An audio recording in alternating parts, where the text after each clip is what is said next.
have to get a lady to use her makeup.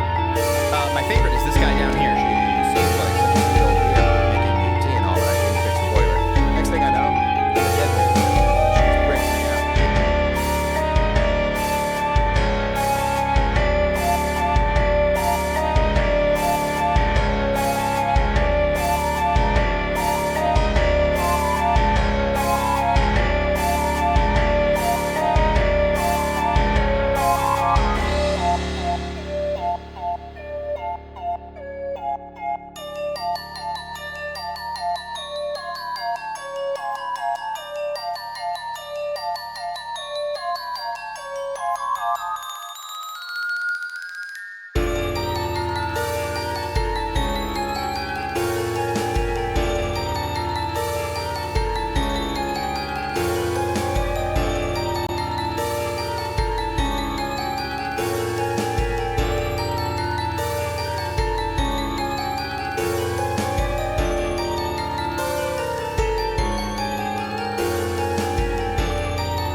Welcome to Sunday Dusk, and here's your host, Corvus Twig.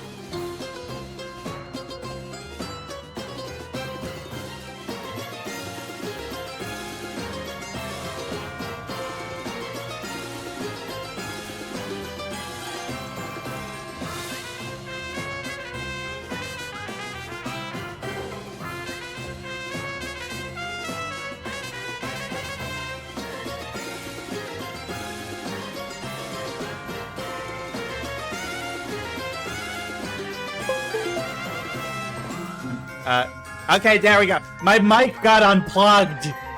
I said things, you didn't hear them because my mic was unplugged. I don't know how that happened.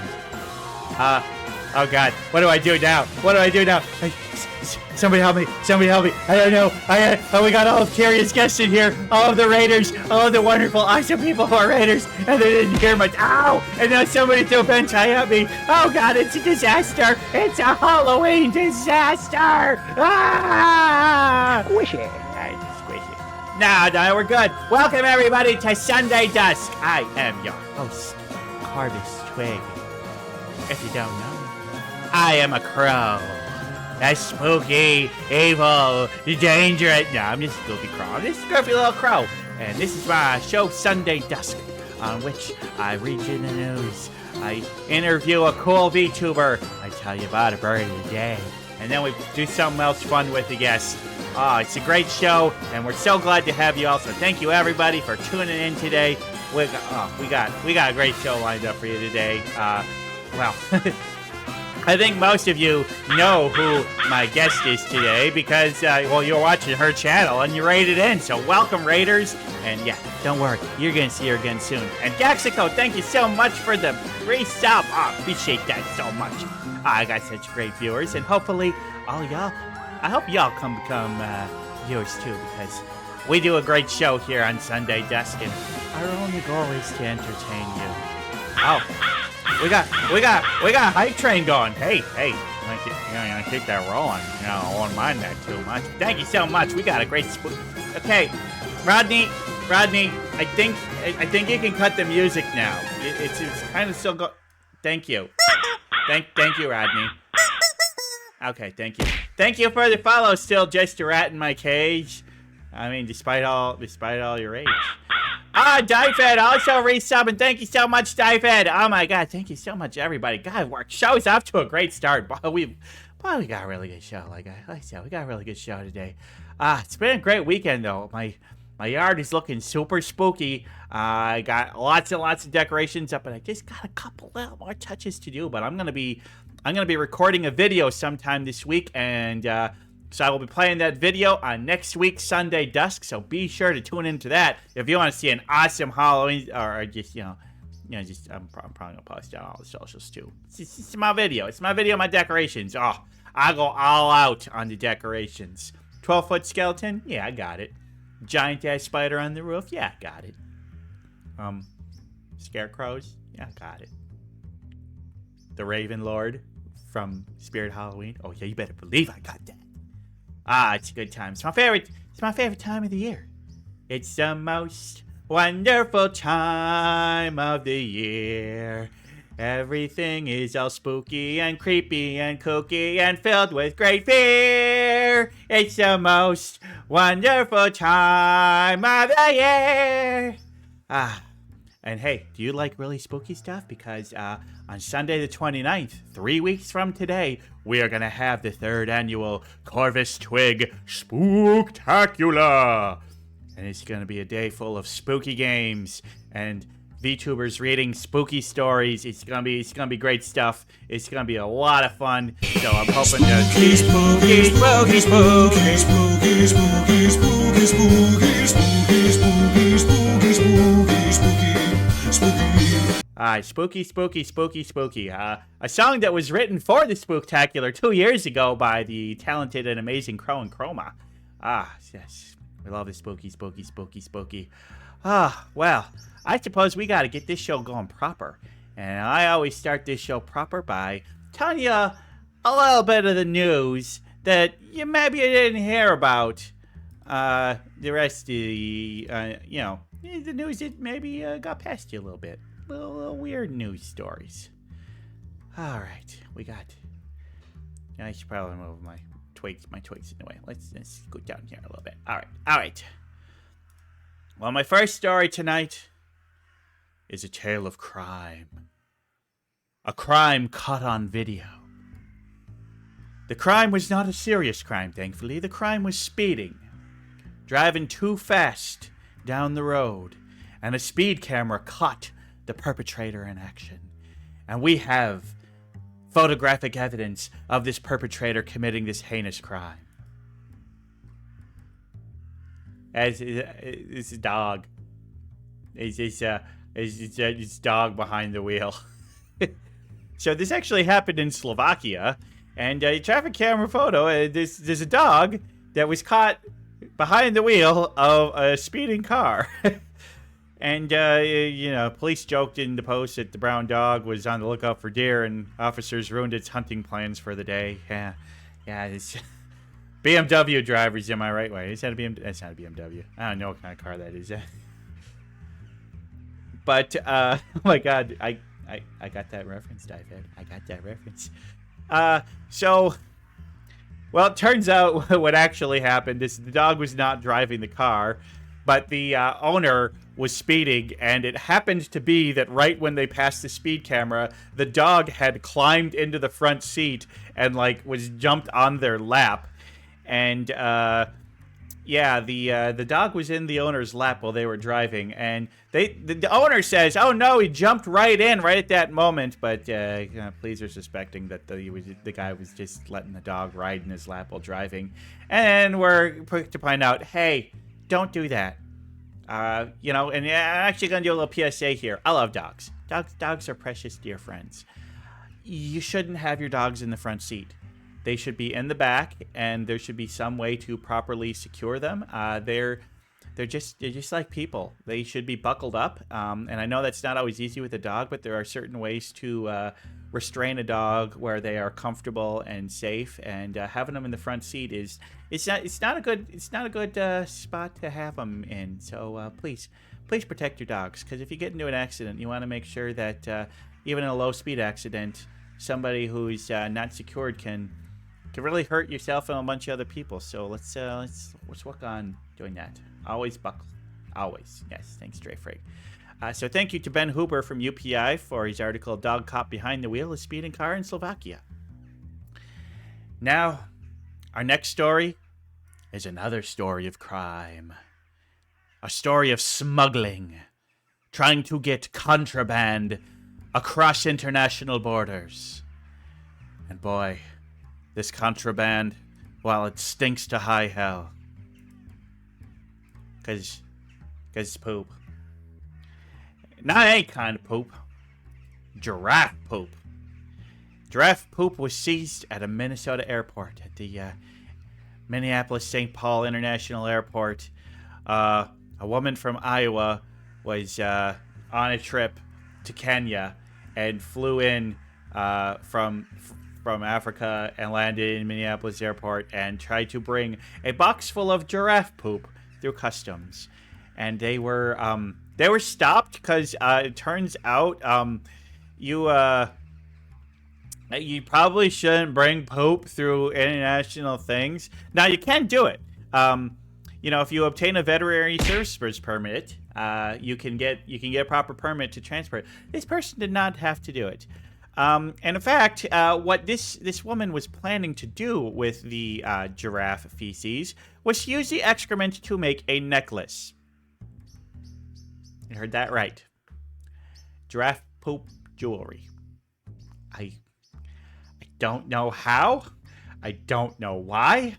I don't understand. I don't like it. Here's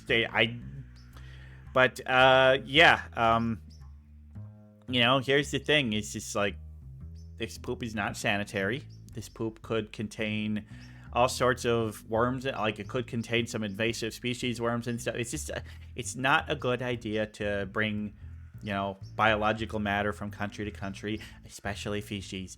Don't do it. Don't do it. I don't know how bad of trouble the woman got in, but the woman told officials that she had done this before, but with moose poop. So apparently it's a thing to make jewelry out of poop. I don't understand it. I don't get it, and I definitely do not endorse it. Don't do it, folks. Don't do it.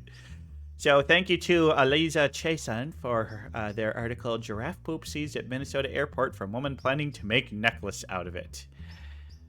Well, our next story is a little more appetizing. It's something that, well, they got them in Germany, and I want them where I live. I want them across the whole United States because this is a beautiful idea. And what is it? Why, it's a sausage vending machine. Look at it. It's so beautiful. Sausages, sausages, and other packaged meats. Okay, I like it. Properly refrigerated. Get there. Get yourself some delicious sausage. It's becoming a thing, and where they're actually finding that these are becoming very, very successful is out in rural areas where they can have somebody go there once a week to restock it, to check the stock, and don't have to have a whole storefront, and they can sell their meats in all sorts of wonderful places. And yeah, I like it. And actually, looking at the prices on there, like some of those prices seem actually kind of good prices. Although it might be in euros. It's probably in euros. But I don't know. It still seems kind of decent. I mean, I like a good sausage, like a good bratwurst. Delicious. But yeah, apparently these machines are doing very well and are very successful and great. Hey, I love this kind of innovation. Get yourself some delicious meats and don't have to talk to another person. Beautiful. Now our next story and our final story. Oh, we're going to just say thank you to John Stone of The Independent for your article, Sausage Vending Machines Booming in Germany. Lovely. But yes, my last story. Last story also has to do with sausage. More accurately, wieners. Now, I don't know if all of y'all are familiar with this, but we're talking about this vehicle right here. Oh, we all know this vehicle. Well, earlier this year, Oscar Mayer made a decision. A boneheaded decision. A stupid decision. The most mind-numbingly worst decision I have ever heard. And they decided to rename this vehicle the Frankmobile. Yeah, that's right, the Frankmobile. They were maybe trying to be more inclusive or trying to be more family friendly, but they said, we're going to call it the Frankmobile. Well, as you can guess, it didn't go over well. Even people like me who believe that you should, alter language to be more inclusive and more accepting of people, I think it is good to be, as they say, politically correct. But come on, changing the Wienermobile to the Frankmobile, that's like fodder for the has PC gone too far? Because, yeah, in this case, it kind of has. But they've recently announced, just this last week, that the Wienermobile is back. They're like, all right, we've listened to you folks. You're right, it was a terrible name. We shouldn't change the name of something that's been a staple of Americana for, like, over 50 years. I don't know when it first started, but 100 years, almost 100 years according to the article. So the first Wienermobile was created in 1936. So yeah, it's gonna be. It's like over. It's not quite 30 years, but over 90. Over 90. It's there. Or wait, over 80. I don't know. Math. It's too late to do math. Either way, the Wienermobile's been around for a long time, and the Wienermobile is back, and all is right with the world once again. I've seen the Wienermobile once. It was kind of cool. Came through the town. It's just neat seeing it. At the same time, okay, yep, there's the Wienermobile. Moving on. But yes, it's back like the McRib. Yes, exactly, Divehead. It's exactly like the McRib. There's no difference between the Oscar Mayer Wienermobile and the McRib. I swear to God, I'm not trying to do push marketing for Oscar Mayer. Don't buy Oscar Mayer products. Buy from those vending machines instead. Go to your local butcher. Go to your local Do a local. Local. We like local sausages. They're usually going to taste a lot better, too. Yeah, not going to be corporate stooge here. But anyway, that's it for the news today. We're going to call this little segment done. All right. Well, I'm going to get back behind my desk. Yoop. Yay, I'm back here. Okay, well. It is time, folks. Time for what y'all came here for. We have a guest. We have an amazing guest. And she's coming on real soon. Now, if you haven't been watching her this month, well, my guest this week is Kyria Thanatos. And Kyria really likes the spooky stuff as well. And she's been like streaming every single day, doing a plethora of horror games and doing all sorts of stuff. She's a bit of a horror monster herself as a zombie. Ladies and gentlemen, boys and girls, non-binary pals, and everybody in between, I'd like to welcome to my show, Kyria Thanatos. Yay! Oh, she's fading in. Hi! Welcome, Kyria. How the heck are you? How is your Halloween stream marathon going? Oh, it's been amazing. It has been so much fun. I have played banger after banger after banger. I have found some games that might just become some of my like game of the year, all years sort of material. Awesome. Well, like, tell me which games. Well, I started out with Silent Hill 4, and I kind of had this feeling that a lot of people didn't like Silent Hill 4, that it was like a bad game, just because of how, it's like, I always see Silent Hill, like, 2 and 3 get talked about, and, 1 and stuff, and, like, I never really ever see anybody talk about 4, and so I was like, ooh, maybe it's gonna be bad, like, I'm not so sure about this, but it was incredible. I genuinely loved every second of it. There are some parts that I can kind of understand why people don't like them, but I thought it was great. I thought it was super fun. I thought it was a good time. And then immediately after that, we played this little indie gym called Decarnation, which like nobody's ever heard of. And it's almost half video game, half like visual novel. There's a lot of parts that are just like, you can sometimes go like 30 or 40 minutes without just doing anything other than just like advancing text. But it was really, really, really good. It's a very in-depth look at like trauma and other stuff.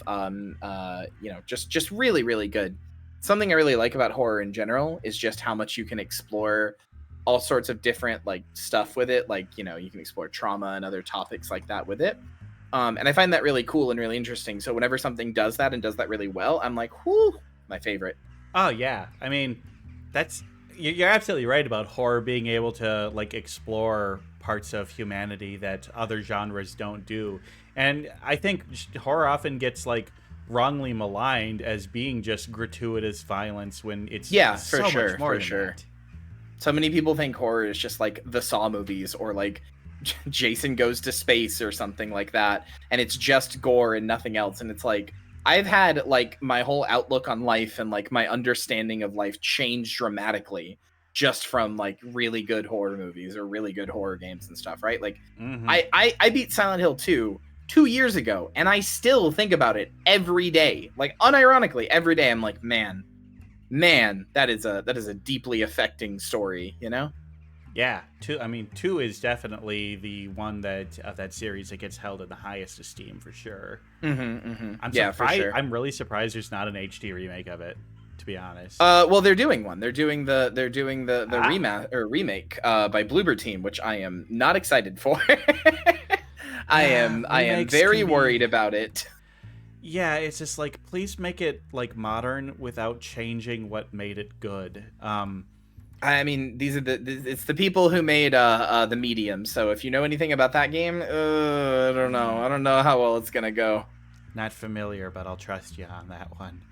I mean, remakes can be good, but oh, for sure, for sure. The Resident Evil remakes are generally very good. Oh, they're phenomenal. I have such an RE coded brain. I could talk about RE for decades. I love that series, and the remakes are phenomenal. The 2 and 3 remakes and 4 even have all been really, really good. I was really nervous about 4 because that's such a good game and such an important game, like historically, to so many different like things in game design. I was like, ooh, I really hope they get it, but they did. They blew it out of the water. It is amazing how good that game is. Well, they also did fun things that they kind of changed a few things around, so people who were like experts on the original had expectations going into an area, and then what they were expecting to happen didn't happen, and then something in an area where nothing happens before, now something happens, and it's just like, oh no! The thing I'm really happy about is that with the addition of the recent DLC for it, the Ada campaign, nothing was actually taken out. Because there was like a boss or two that was taken out, and there were some different sections that people really liked that were taken out of the main game, and people were like, oh no, are those just gone forever? But no, they're in Ada's campaign now, which is really cool. I like that. I like everything is still there. It's just in a different, a different place. Mm-hmm. And speaking of Resident Evil, I'm working on getting the last few pieces. I'm going to be going as Carl Heisenberg for Halloween this year. Nice. Yeah. Hell yeah. The trickiest part's going to be making the hammer look like... I got a big sledgehammer, but it's not made out of car parts. So I'm going to have to figure out how to make it look like it's made out of car parts. I hope that you can find your own boulder punching asshole and tell him that he's a boulder punching asshole. Chris Redfield is weird in Resident Evil 8. Oh, he's so weird. Like, it doesn't feel like Chris. Oh. No, he's very like he's so depressed, which like that's what 6 was about. 6 was about his depression and then him like getting over it. Like, not that anybody really likes 6 except for me, but like I don't know, I thought he'd be like, kind of a little happier by now, but my man is sad. Yeah. 6 is actually whole, and I played 1 through 5, 7, and 8, but 6 is the one I didn't play. 6 is so... Okay, you have to understand, 6 is the first game I ever started with. It was the first Resident Evil game I ever played. Oh, wow. By many, it is considered the worst Resident Evil game because it is pure action movie. There is almost no horror. Literally, the game starts with Leon S. Kennedy running down, like the prologue that you were forced to play, starts with Leon S. Kennedy running down a busy interstate highway or whatever, like busy highway, while explosions happen behind him. Zombies are all around him, and then he jumps into a helicopter. That's how it starts.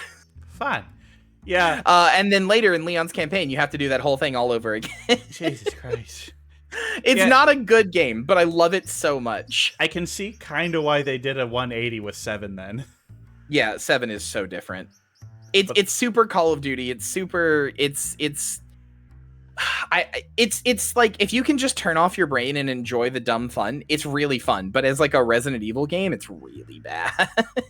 That's fair. That's fair. I mean, I might give it a try someday, just to say I've played the whole series because I do really love those games. It's definitely better in co-op. So because the whole game is intended to be co-op. So if you can find anybody to play it with, I can highly recommend that. All right, I'll probably just wrangle and Dre Frig or something. I don't know. Perfect. All right. Well, time to get on to what we had you on for. We have a little segment called the 13 Questions with Corvus Twig, where we get to know our guest a little bit better. So you ready? You ready for a hard interrogation? I'm ready. I got my bad cop hat on. I'm ready. I'm excited. You're not going to get any information out of me except for the information that I, willingly give you. All right. Well, this first question is real deep, real tough. It's, describe yourself as a VTuber. What is your lore? What's your stream style? And what are your goals? I'm a very weird VTuber, I think. I'm a variety VTuber, so I just kind of play whatever. And sometimes that means that I get super stuck on like Hitman 3 for like 2 months straight, or I get stuck on Guild Wars 2, one of my favorite games of all time for maybe ever. But I'm a variety VTuber, and my only goal is really to just be here and entertain people and like experience stories with people. I like to play a lot of horror. That's my biggest thing. I do it more than just in the October season. But I like to play a lot of horror. I like to, delve into like those indie horror classics that you might have never heard of, and just experience those and get to, critically examine them and look at the stories and just have a really good time with it. spoopy games and all that. And then, you know, as far as like my lore and stuff, I am very Grecian inspired. I am my original lore anyway is that I am a ancient Greek zombie, ancient Greek soul from Hades, who through a series of events ended up making a deal with Aphrodite and Hades and Charon of the River Styx that I am. Yeah, exactly. I made a deal with those three that I am allowed to be up and about on the plains of the earth as long as somebody loves me, because I worship Aphrodite. So as long as I'm experiencing her gift, her boons, then I am allowed to not. I don't have to go back to Hades. So that's what my Twitch chat is for. They love me, and that means I get to stay here forever. Huh. Now I want that as an expansion pack for Hades. Just play I was running around and I was right behind Zagreus the whole time. Be loved. Yeah, I was right behind Zagreus the whole time. I was just like right behind him, being like, "Hey, is it clear? Okay, cool. I'm just gonna sneak on in." Just gonna get right on by here. Yeah. Yeah. Yep, there we go. There we go. Whenever I play Hades, I like to joke that Skelly is my dad. I don't know why. I just he's got a father figure vibe to me, so that's my dad. I can see it. Yeah, that tracks. That fits. Yeah, I like it. God, I love that game. God, I can't wait. It's so good. I know that that you can get access to the sequel in like early access beta testing right now, but I don't want to do that. I want to play when it comes out completed. Yeah. All right. Yeah. No. I is it out yet as the beta? I'm not totally sure. I don't know if it's beta or alpha. I know you can play it right now, but you have to apply and get a special key. So I don't know what the. I know there are people playing it, but they can't talk about it because of NDA. But yeah, anyway, good to know. All right. Yeah. My next one. If you could collaborate with any streamer, who would it be, and what would you play or do? Oh man, that's a good question. You know, I know this is kind of an obvious answer, a little bit given me, but it would. I'm not even like a huge HoloLive fan, but it would have to be Correggioli. Like absolutely, not just because she's a zombie. That's not the only reason, but it is one. It's just she's such a hard worker. She's so dedicated. I've never seen like half the reason I put so much work into my streams. It's because it's like, well, the only other zombie VTuber puts like, well, not the only other one, but you know, the big one everybody knows puts like a ton of work into hers. So I got to keep up. She is a huge inspiration for me and very like funny, very talented, and just she does so much. I would love to just go through like a silly co-op action game with her, like something like Resident Evil 6 or something like that. Just something where we could like just have like a grand old time laughing at like kind of how like bad the game is, but how much fun we're having too. That's the most parasocial I'll get. I adore her. She's such a big inspiration to me. She is pretty great, and it's more apparent through her that she just loves VTubing. She loves doing news. So yeah, she loves it so much. Like, and how much like she's a huge fan of her colleagues.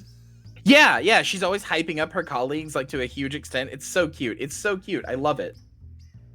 Yeah, one of my favorite things of hers, like she entered like this serious online chess tournament, and like the announcers are like focusing on her opponent, and they're like, all right, you can see he's very clearly focused right now, got his eyes on it, he's thinking well ahead, just not saying a thing, just totally quiet.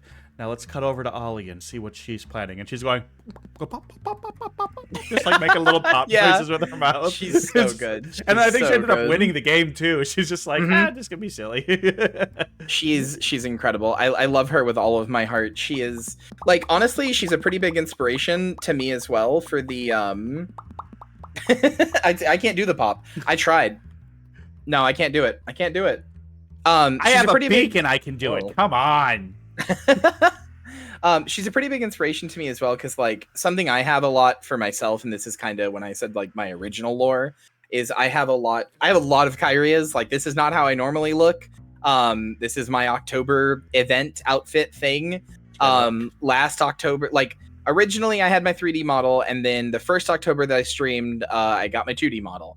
And then the next October, I got my chibi model, my little cute little Chibria, as we call her. And then there's like a Minecraft version of me. There's there's this version of me now. There's so many versions of me. I think I'm the fifth one. I've been calling myself Carnria in my head for like Carnival Kyria. There's so many Kyrias. There's so many. And that's partially inspired, like partially it's just something I wanted to do. It's also partially inspired by her. She has her her human version that she will sometimes use for stuff.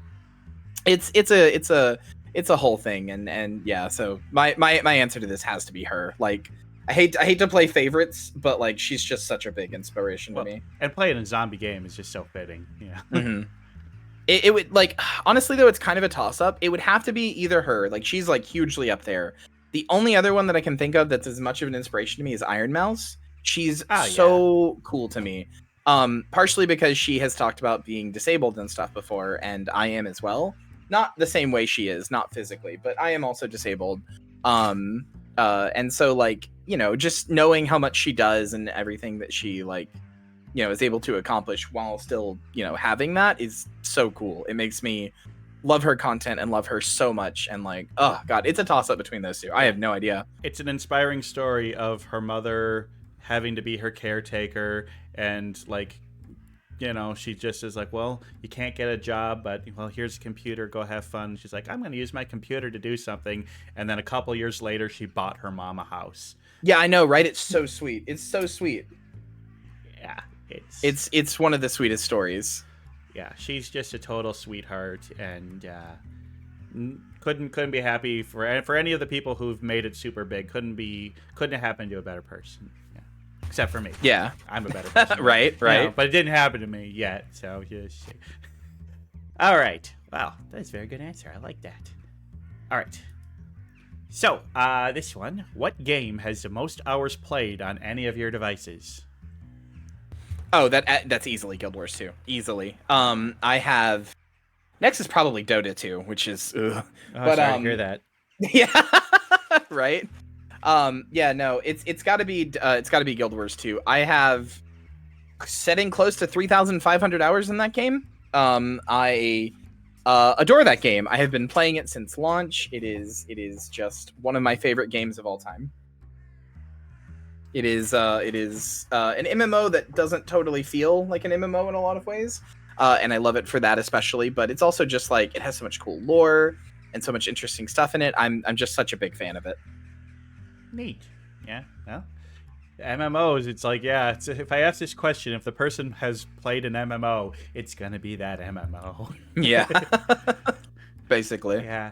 For me, it's like, I'm not sure what it is, but like it might be Minecraft, but I don't know how many hours I put into Minecraft. A lot. See, I want to like Minecraft, but I bounce off of games like that. I wish I didn't, but like, I play Minecraft and I like make myself a little house and like, okay, what now? And then I don't know what to do. I'm not imaginative enough. I don't know what to do. Yeah. Steam library at Sea of Thieves is, I suppose Dota would be for your Steam library, because I'm guessing Guild Wars is not on Steam.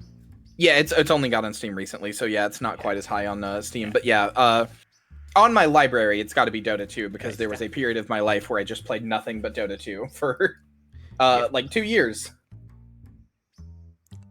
Cool. Yeah, 1,843. Actually, wait, hold on. Has that been topped on my library? I haven't ever looked at this in a while. Wait, hold on. Topped? Has it been topped? It might have been. I think Ladies I know what. Gentlemen, we might have a breaking news. Kyria might be being topped. No, it was close. I was thinking either Final Fantasy 14 or Warframe, which are also MMOs basically. I was thinking maybe those would have topped it, but no, they're both at about 1,100, whereas it's at 1,800. So we're close. Although technically, if it's not a game, but if you want to go really big, my absolute most is VTube Studio at 4,671 hours. I count that as software, not a game. Yeah, same. You will never beat VTube Studio. It will beat you. Crying. Oddly enough, I still have several games that are higher up than VTube Studio. Bounce. Yeah, no, VTube Studio is definitely my highest. So, yeah, I stream every day but Tuesday. So even during not October stuff, I'm streaming a lot. I admire your work ethic. Thank you. Dedicated. All right. So, this one's about travel. What's your favorite place you've ever visited? And what's a place you've never been to but would like to? That's a good question.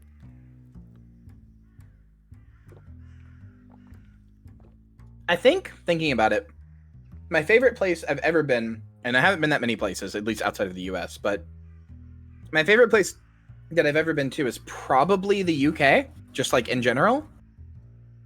I went there once before, and gosh, hold on, sorry.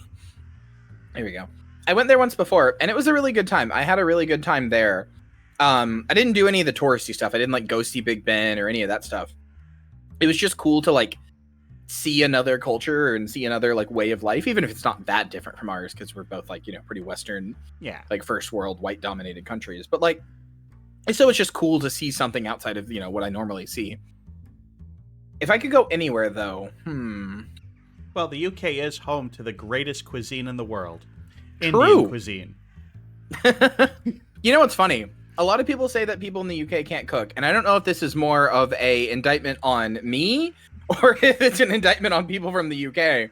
But eating there was the best food I've ever had. But from what I understand, all the best restaurants in London are either French or Indian. Yes, they are. I did have McDonald's in the UK, and it's wildly different. It is weird how much different it is. Oh, yeah. Everything's so tiny. Yeah, I went to a Polish McDonald's, and it was definitely different. Yeah. They had beer on the menu. Yeah, they do. Yeah. No, I worked at McDonald's for years, and yep, they just have beer SKUs. God, I'm trying to think. Where would I go? I think if I could go anywhere, I'd probably like. It's kind of a silly question because I'm not that far from it, but I'd probably go to like Colorado and like not have, because I've only ever been there for like a very short amount of time, like a week or so for a wedding. But I would love to just like live there and like live up in like the mountains. Like I'd love to just be like a mountain lady, like way up in the mountains, like completely like separated from everything. Oh, you're speaking my language. Live out in a little ranch and raise some chickens and dogs. Oh, yeah. And befriend the local crows. And, you know, I've always said that like that's like something I want to do when I'm like 60. I just want to like retire to like, you know, somewhere out in the mountains where nobody can find me. And by 60 I mean like 30. Yeah, like 15 years ago my family and I went on a vacation to Colorado. It's just beautiful. God, I love the mountains. Yeah, no, we went there for a wedding, for my mom's wedding. Probably 8 years ago, and it was the most beautiful place I'd ever seen. Like I want to go back so bad. Yeah, sitting here in Minnesota, I think our tallest hill is like what we consider the biggest mountain in Minnesota. They'd be like, oh, that's just like a speed bump. See, I live in Nebraska, so I'm literally right next to Colorado, so it's right there taunting me all the time. I'm right there, but I can't afford it. Yeah, but like people don't realize that eastern Colorado is pretty flat. Oh yeah, it is. It's really flat. Yeah, we went to the mountainy area when I was there, but like, yeah, it's extremely flat for like a good bit when you're coming from Nebraska, when you're coming from the east. Yeah, but still, going to the mountains of Colorado. What you got to do is you got to go to Estes Park and stay at the Stanley Hotel. That's where we went. We went to Estes Park. That was where the wedding was. Yeah. Nice. Mm-hmm. We didn't get to go to the Stanley Hotel, but we did go to Estes Park, and it was so beautiful. It was the most beautiful I've ever seen. Estes Park is a fun town because it's kind of a touristy town, but there's lots of fun stuff to do there. It's definitely touristy because the one thing I remember is that we tried to get like fast food one time, and we went to a Subway because they're like, oh, Subway's cheap, like $5 footlongs and stuff. Nope, $11 per sandwich, and this was like 8 years ago. Ooh. I have no idea what it could be now. Yeah, now it's like $5 6-inch seems like a good deal these days. Right? That dang old inflation. Well, I guess the best thing that inflation ever did was get rid of that goddamn song. Right? Lovely. Cool. Well, next question. If you could be instantly talented at any skill, what would it be? Oh, drawing. Easily, instantly. Drawing. No question about it. I have wanted to be a good artiste for my entire life. I've practiced so many times but I don't really have like the imagination for it per se. Like, not to say I don't have an imagination, but I'm much better at following like guides and specific stuff. So even though I want to create stuff and sometimes I can visualize something, whenever you sit me down in front of it, it's like I can visualize the finished piece in my head, but like, how do I get there? No clue. Not even a second of a clue, which is funny because I'm really good at like Photoshop and stuff. So like the process of creation is not foreign to me. Like I made my original 3D model in VRoid, but like I made all the textures and everything. I made all of my overlays and stuff. I've made so much of my own stuff, but like I can do vectors and stuff, but I cannot draw for the life of me. I even got a viewer bought me a drawing tablet, like one that has like a screen on it and everything, which I had on my throne, kind of as like not a joke, but like a, oh, this will never get funded sort of thing. And then it just got bought for me, and I was like, what? And I've used that, and it's been great. It helped a lot, but you know, I am still like not quite as good at it as I want to be. Well, I mean, they say that to really become super skilled at something, you need to put 10,000 hours into it. So imagine as much time as you spent playing Guild Wars and multiply that by 4. Yeah, right. Yeah. I mean, I thought about it. I do want to do like a daily, you know, drawing practices and stuff, but it's just difficult. It is, and it's, you know, it's one of those things where you do have to practice, and taking classes does help, and drawing things that you don't necessarily want to draw just to learn the fundamentals, you have to do a lot of that. And it's really a lot of hard work and dedication.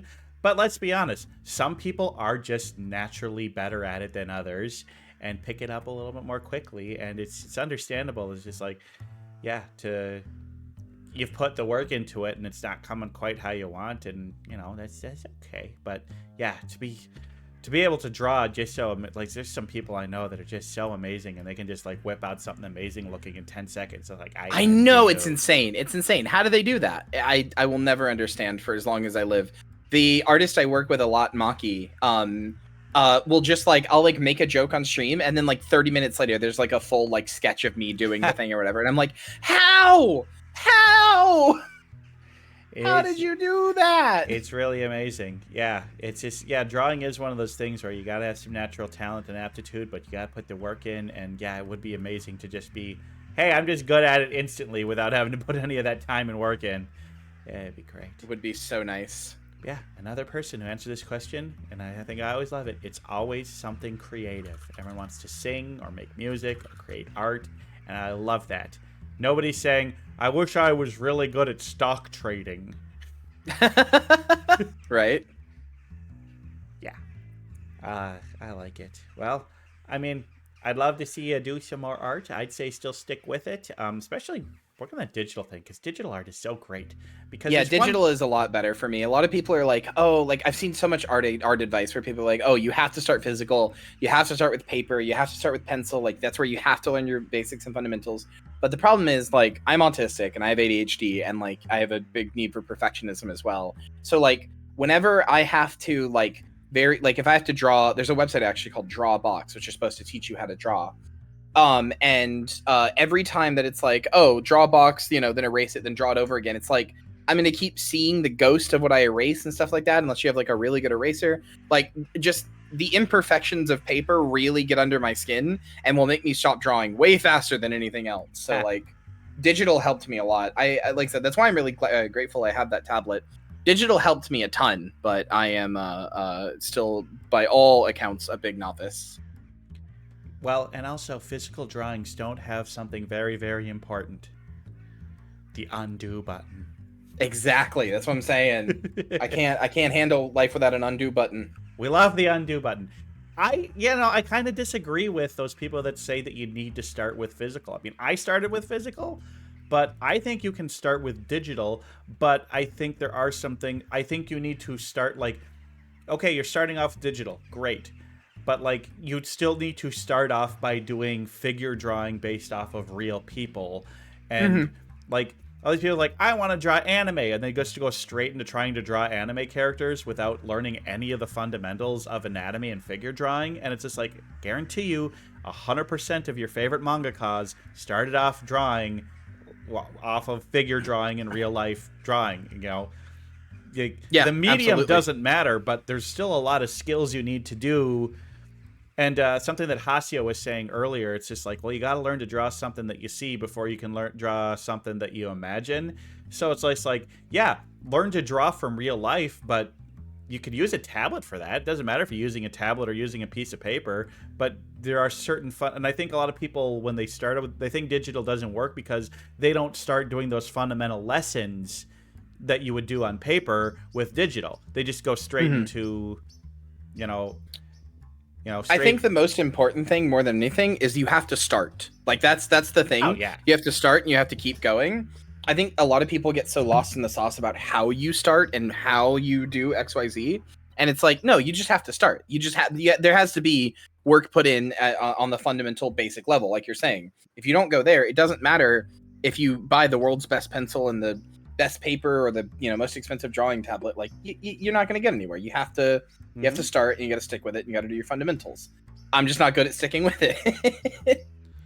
Hey, well, maybe. But at least I know the lesson. You know the lesson. Hey, there's many other things you are excellent at. So, Well, thank you. yes.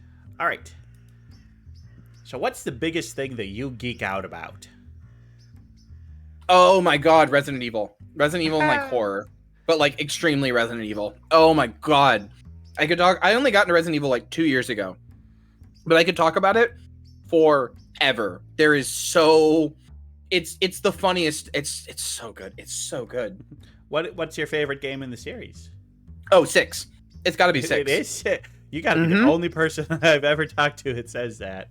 No, yeah, definitely. For sure. No, 6 is like, I don't know how to explain it. 6 is like, it's so bad that it's so absurd that if I try to take it like seriously and I go like, oh, I can't believe it's not scary, I'm gonna have a bad time. I'm gonna be upset.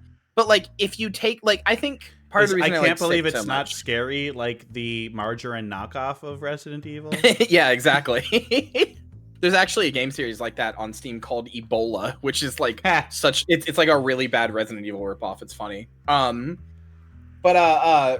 like, I think if you take it really seriously, you're gonna have a bad time with it. And if you want it to be like, the big Resident Evil 6 like experience that it's supposed to be, you're gonna have a bad time with it. But like, my favorite type of horror ever since I was a kid has always been like campy B horror, like like horror that's like even when it's taking itself seriously, it's a little funny or it's a little absurd or whatever. Like, I'm the type of person who watches Jason Goes to New York and I'm like, that's funny. That's a fun movie. It's not a good movie. Is it like, am I scared? Am I like looking over my shoulder at the dark corners? Am I like psychologically tortured by this scary monster or whatever? No. But did I have fun? Yeah, absolutely. And that's how I feel about Resident Evil 6. It's not like a good Resident Evil game. But it's actually a really pretty fun and competent action game in the Resident Evil lore that is so silly that it's like hard to not just like smile. It's hard to not play it and just be like, this is just silly. This is so Yeah, I mean, all the Resident Evil games I've played have had a lot of silliness in them. Even the more serious ones. It's just like, yeah, they can be pretty scary. But, I always thought that horror and comedy are two sides of the same coin. No, they super are. They super are. I mean, actually, when we get to the movie we're going to talk about later, we'll get to that. There. I have some things to say about that along that line. But no, like, I mean, Resident Evil has always been silly as well. Like, for example, did you know? Here's an example of geeking out. Did you know there is a Resident Evil game on the PS1, one of the last games ever released for the PS1, called Resident Evil Gun Survivor? It is a light gun game. But you can't use a light gun with it because of the Columbine shootings. Yep, I am well aware of that. It was, They turned it all off, yeah.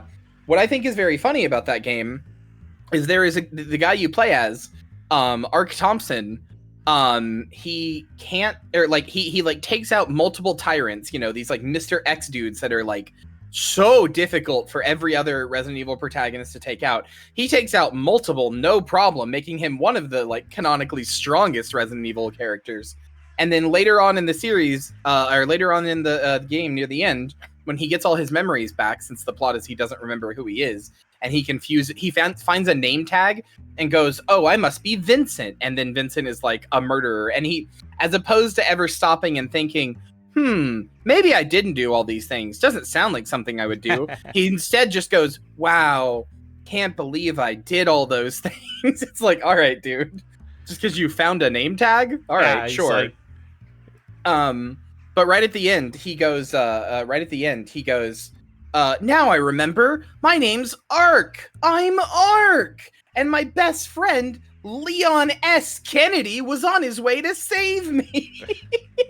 The series has always been silly. It's always been silly. I don't understand. Like, when people get mad at 6 and even 5 for, like, jumping the shark a little and being a little too actiony or a little too silly or whatever, it's like, were we not playing the same game? I know that, like, the first scare in Resident Evil, you know, back in the PS1 days when the zombie, you walk up to the zombie. This? Yeah, and it, like, turns its head. This is not Chris's blood. You were almost a Jill sandwich. Yeah, like, how could you... It's always been silly. It's always been like that. I never understand... It's always been B-horror, and I never understand why people take it so seriously, but... Man, I love the Resident Evil series so much. Yeah, like, 7 is probably the most serious of all of them, but even that has a few campy moments. Yeah, I mean, welcome to the family, son is an incredibly funny thing to say if it wasn't for the fact that it was, and like, then punching somebody in the face. You know, it's very funny to say if it wasn't so scary for, like, you know, the things around it. Mm-hmm. I mean, I really love 7. 7's great. 7's, like, probably my second favorite. I would, if I had to rank them, I still think Resident Evil 1 Remake would be my number 1. Yeah, that's fair. But that then was I would probably one of the best games ever made. I would put 7 second. Then, oh god, like 4, 8, and Resident Evil 2 Remake are all kind of tied for third. Then I would probably go 3, then 5, and like I said, I never played 6. You know, it's funny. It's funny that you put 7 right after 1, because in a lot of ways, 7 is kind of a soft remake of 1. Like, it's kind of a soft reimagining of Resident Evil 1. Yeah, you're alone in a house, you know, a residence, and you go to a secondary... Yeah, it's just like... Because, yeah, the bug house is kind of remnant of the guardhouse from the first game. You end up in a lab at the end. It's... Yeah, you're right. It does hit a lot of the same beats. It's a lot of the same notes, yeah. Yeah, I think... but the like, overall setting is different. But, yeah, very, very similar games. Yeah, it's... My biggest complaint with 7, though, is there's not a lot of variety in the monsters you face. Yeah, it's all just mold monsters, which is a little bit of a shame. Yeah, there's mold monsters, there's heavy mold monsters, there's the little fast guys, and the big there's giant like Jack ones. and Marguerite, and that's about it. Yeah, well, I mean, they kind of started the first thing, like, because they didn't do it in the old one, but, like, starting the thing of, hey, there's a persistent monster you can't kill that's just... Oh, yeah, the Nemesis, pursuing you, yeah. Mm-hmm. Yeah, no, the Nemesis, like, system of, like, having this, like, big and vulnerable monster that follows you around is one of my favorite things in horror. It's just, especially when it's emergent. Like, I know the Resident Evil 3 remake got criticized a lot for, you know, having Nemesis only show up at, like, cutscene moments and not, like, follow you around very much. Whereas in the first original game, he, like, follows you around and isn't very scripted.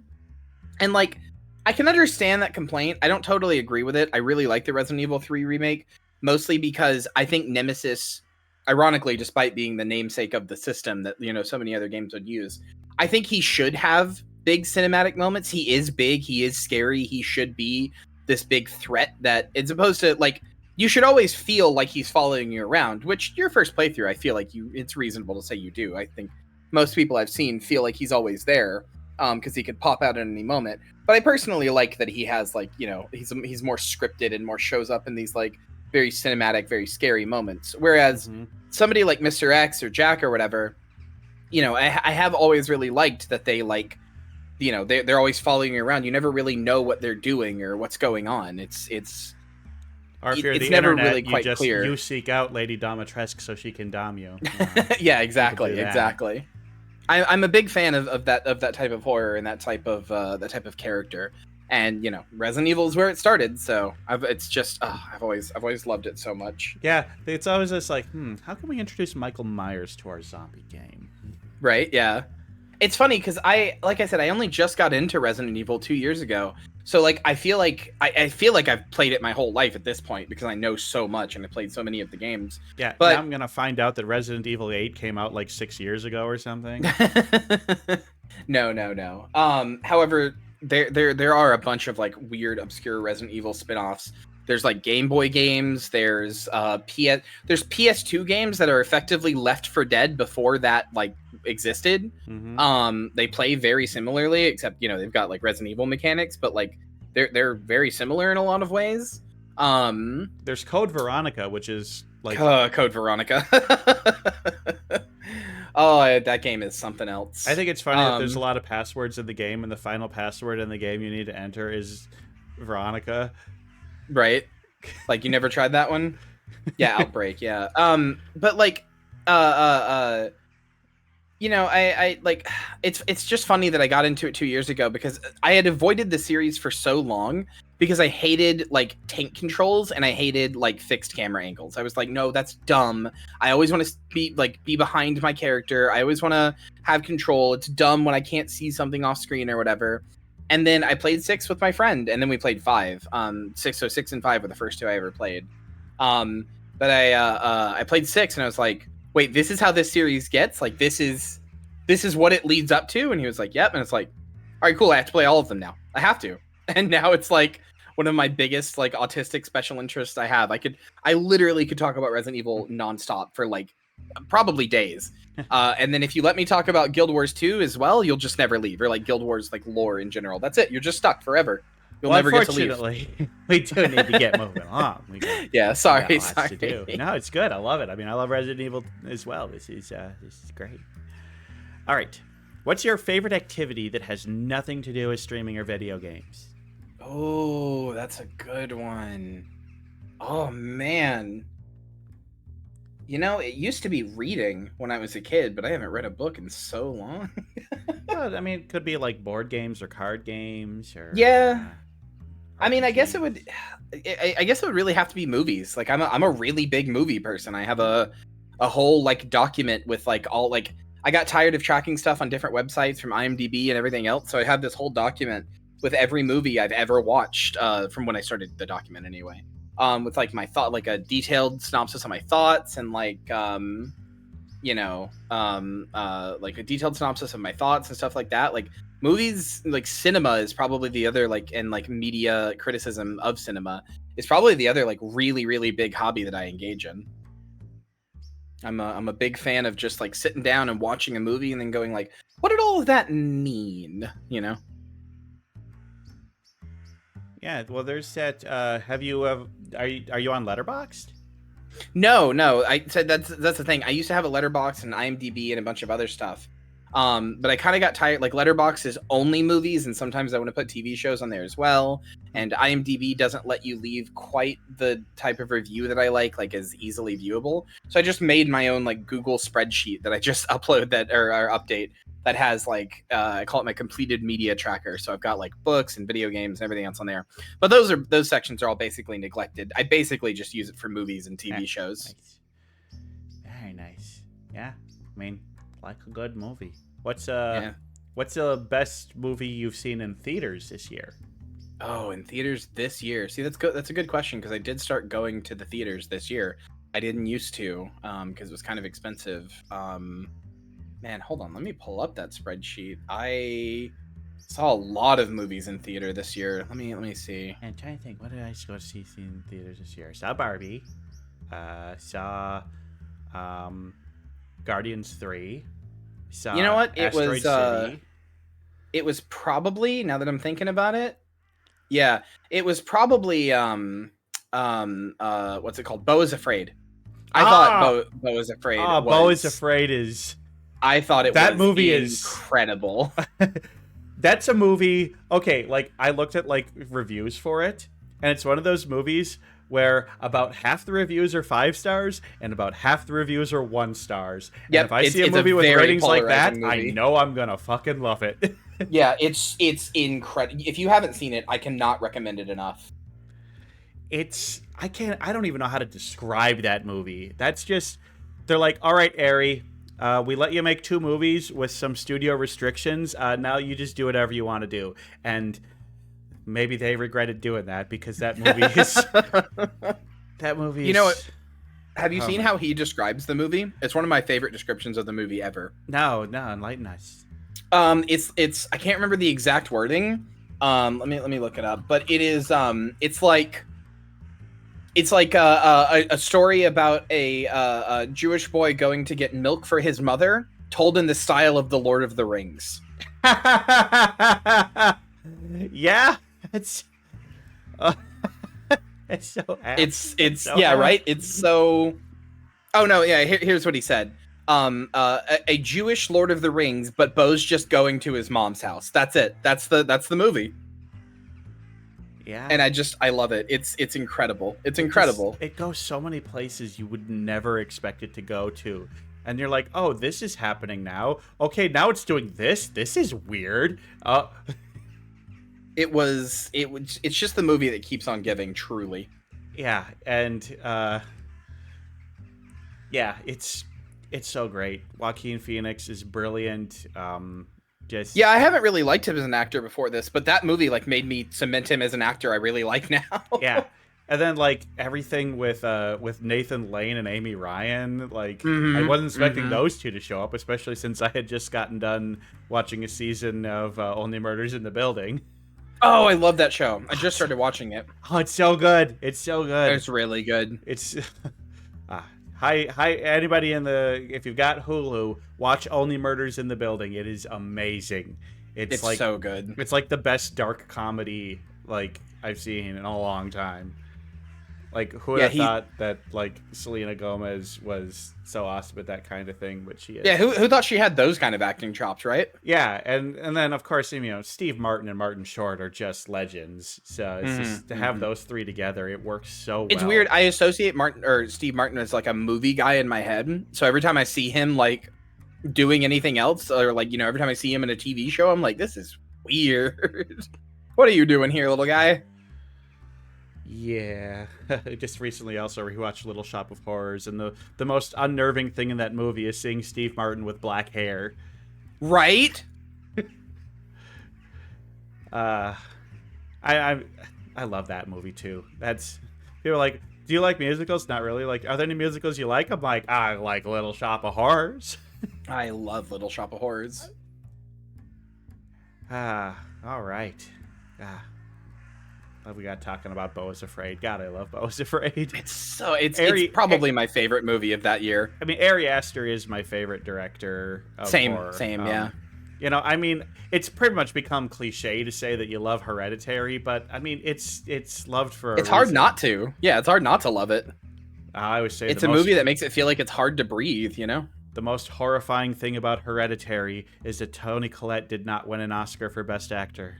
For real. She's so good. She's so good. Toni Collette has just been an amazing in everything I've seen her, and she's so good. She's so good. Yeah, I've yet to see her in a role where she did not like absolutely kill it. Yeah, even when she's got like a relatively small role, like in Knives Out, she still kills. Oh, she's so memorable in Knives Out. She's like the one I remember the most. Yeah, it's like her and the guy with the cane who ended up. God, I can't remember his name. The like older guy. I think it's actually the person Toni Collette is married to. I don't remember his name, but he's also a really, really good actor. He was in Bullet Train, actually. He was like the big badass in Bullet Train, which I thought was very funny. So many good movies. Well, we got to get you back on to talk about movies again sometime soon. But all right, Michael Shannon. That's his name. Sorry, it was gonna bother me. Yeah, Michael Shannon. Yeah, he's great. All right. So, what is your favorite holiday, and how do you celebrate? Do I even need to fucking ask this question? We know it's Arbor Day. We know you love trees. It's Arbor. It's Arbor Day. I knew you would get it, Twig. I knew from the bottom of my heart you would instantly get it. Yeah, no, it's it's Halloween, and I celebrate by making it a whole. I celebrate by becoming the most annoying person I can for a whole month. I adore everything about Halloween. I love the month. It's just such a cozy, comfy month. I wake up and the like Goosebumps theme is playing in my head, and I look out and I see the orange leaves, going by, and like, oh, it's just my favorite month. It always has been ever since I was a kid. It is, and it's like the big like. November is a really nice month too, because even though Thanksgiving sucks for so many people, I still associate it with like, you know, good food and good family times and stuff like that, or at least, you know, family times. I mean, like good ones, but family times and stuff. And you got Christmas right after. So for me, October is like the start of like, oh yeah, the next 3 months are gonna be a fucking banger. Like, Hell yeah. it's just I love Halloween. I love everything it represents. I am the world's biggest fan, and as of now, I celebrate by doing giant month-long Twitch stream events. Got some way to do it. Yeah. Do you ever go to like any Halloween haunts, like, you know, like haunted houses? I used to when I was a kid.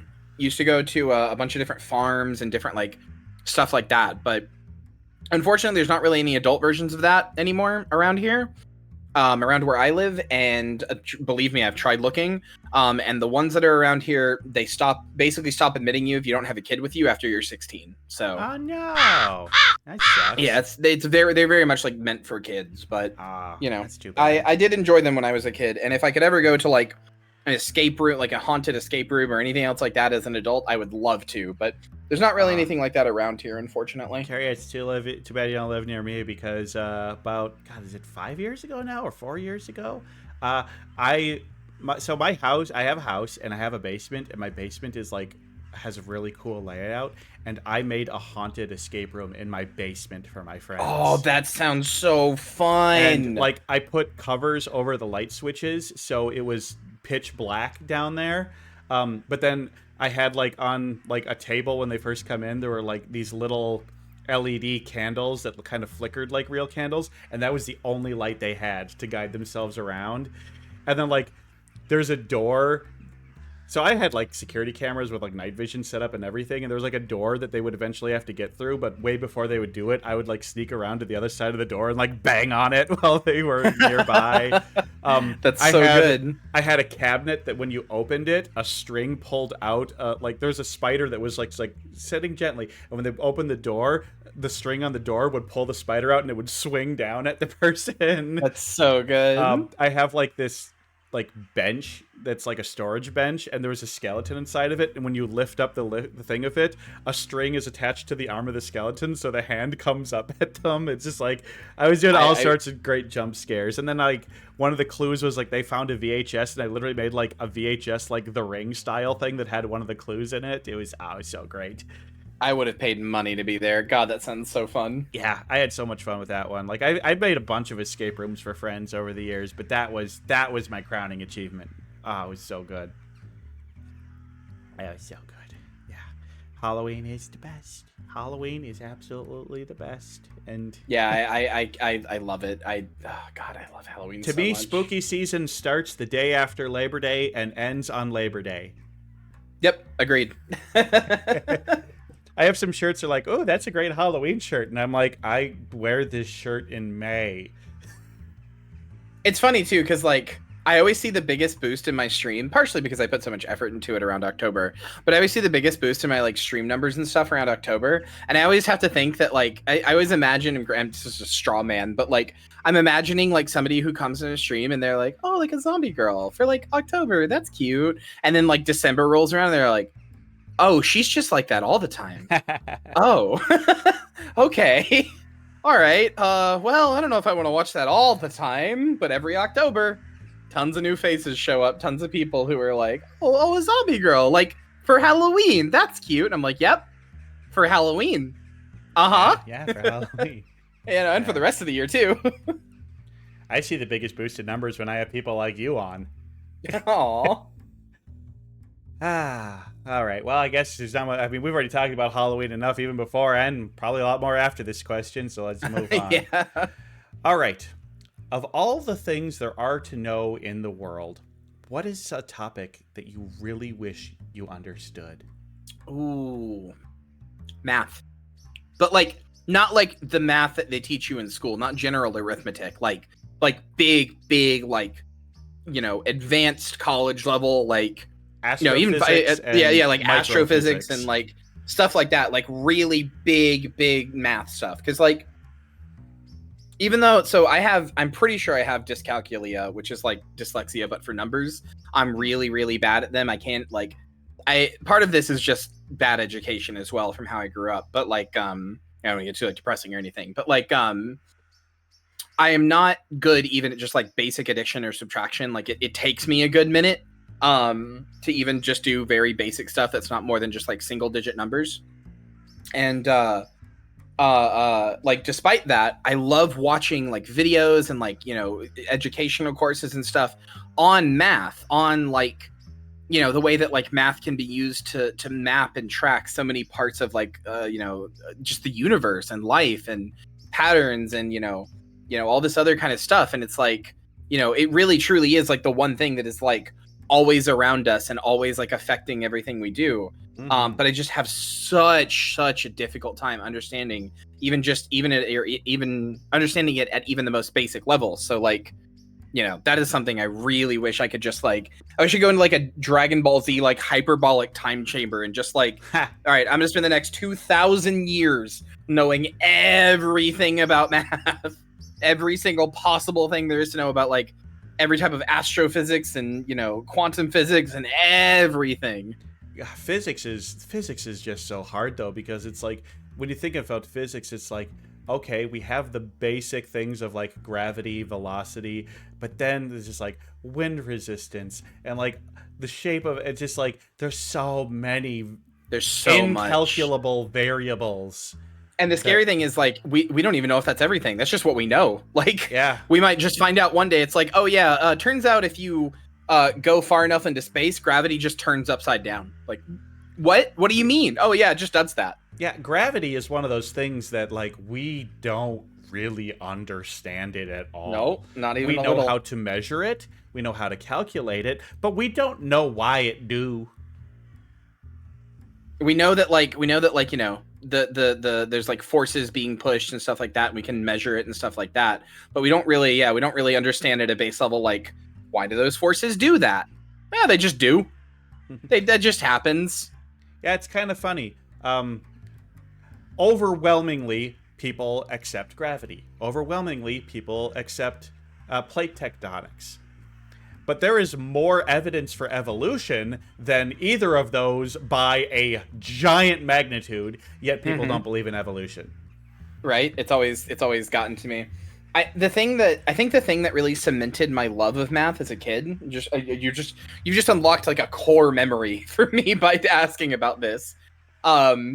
The thing that really cemented it for me. Do you know about the double slit experiment? I am slightly aware of it. It's like one of those things where it's just like when you're directly observing it, the particles line up straight, but when you're not, they're all scattered. Something like that. Yeah. So if you push particles through like a thing with two slits, and you observe it, like there's like a wall with like two holes in it, two slits, and then you observe it, and you watch it, the particles will always make a straight line going through one of them. But if you turn around and you wait a little bit and you turn back, it has now gone through both of them. Why? Well, there's a Nobel Peace Prize waiting for you if you can figure that one out, or just a Nobel Prize in general. But if you can figure that one out, because we don't know. It's really scary. I mean, I don't know. That's my understanding of it for now. It's like 10. For all I know, we have figured it out. But it was just the one thing where I was like, oh, wait, you know, math is not just like my teacher asking me like how to divide by 7 in the classroom. It's actually really cool. Math is, science. Science. We love it. We love it. Yeah. And I mean, math is, yeah, basically how we calculate science. I wish I understood deeper math too. If you ever want to see cool math stuff, there's a channel on YouTube called VHart, VI and then Heart, I believe, or it might be HART. I can't remember. But she does little like doodles and stuff on math, and like just does it in this really fun way. Super fun channel. Extremely recommend. Little more accessible than Number File, because I like Number File. Oh yeah, as well. yeah, extremely more accessible than Number File. My favorite part of Number File is learning card tricks. I like when they do card tricks because I can follow those along and then blow the minds of my sister's kids. What about Number Wang? That's Number Wang. That's Number Wang. All right. Well, moving on. So what's the worst scuff or technical malfunction you ever had on stream?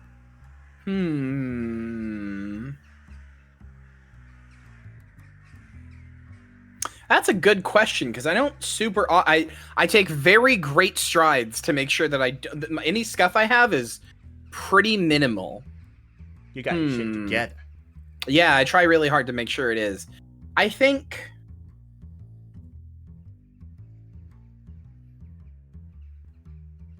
Gosh, the only thing I can think of is one time Doom 2016 kept crashing for me.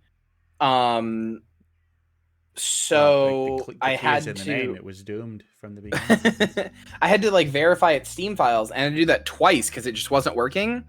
And because of the CPU usage of that, the whole time I was doing it, the whole stream started breaking.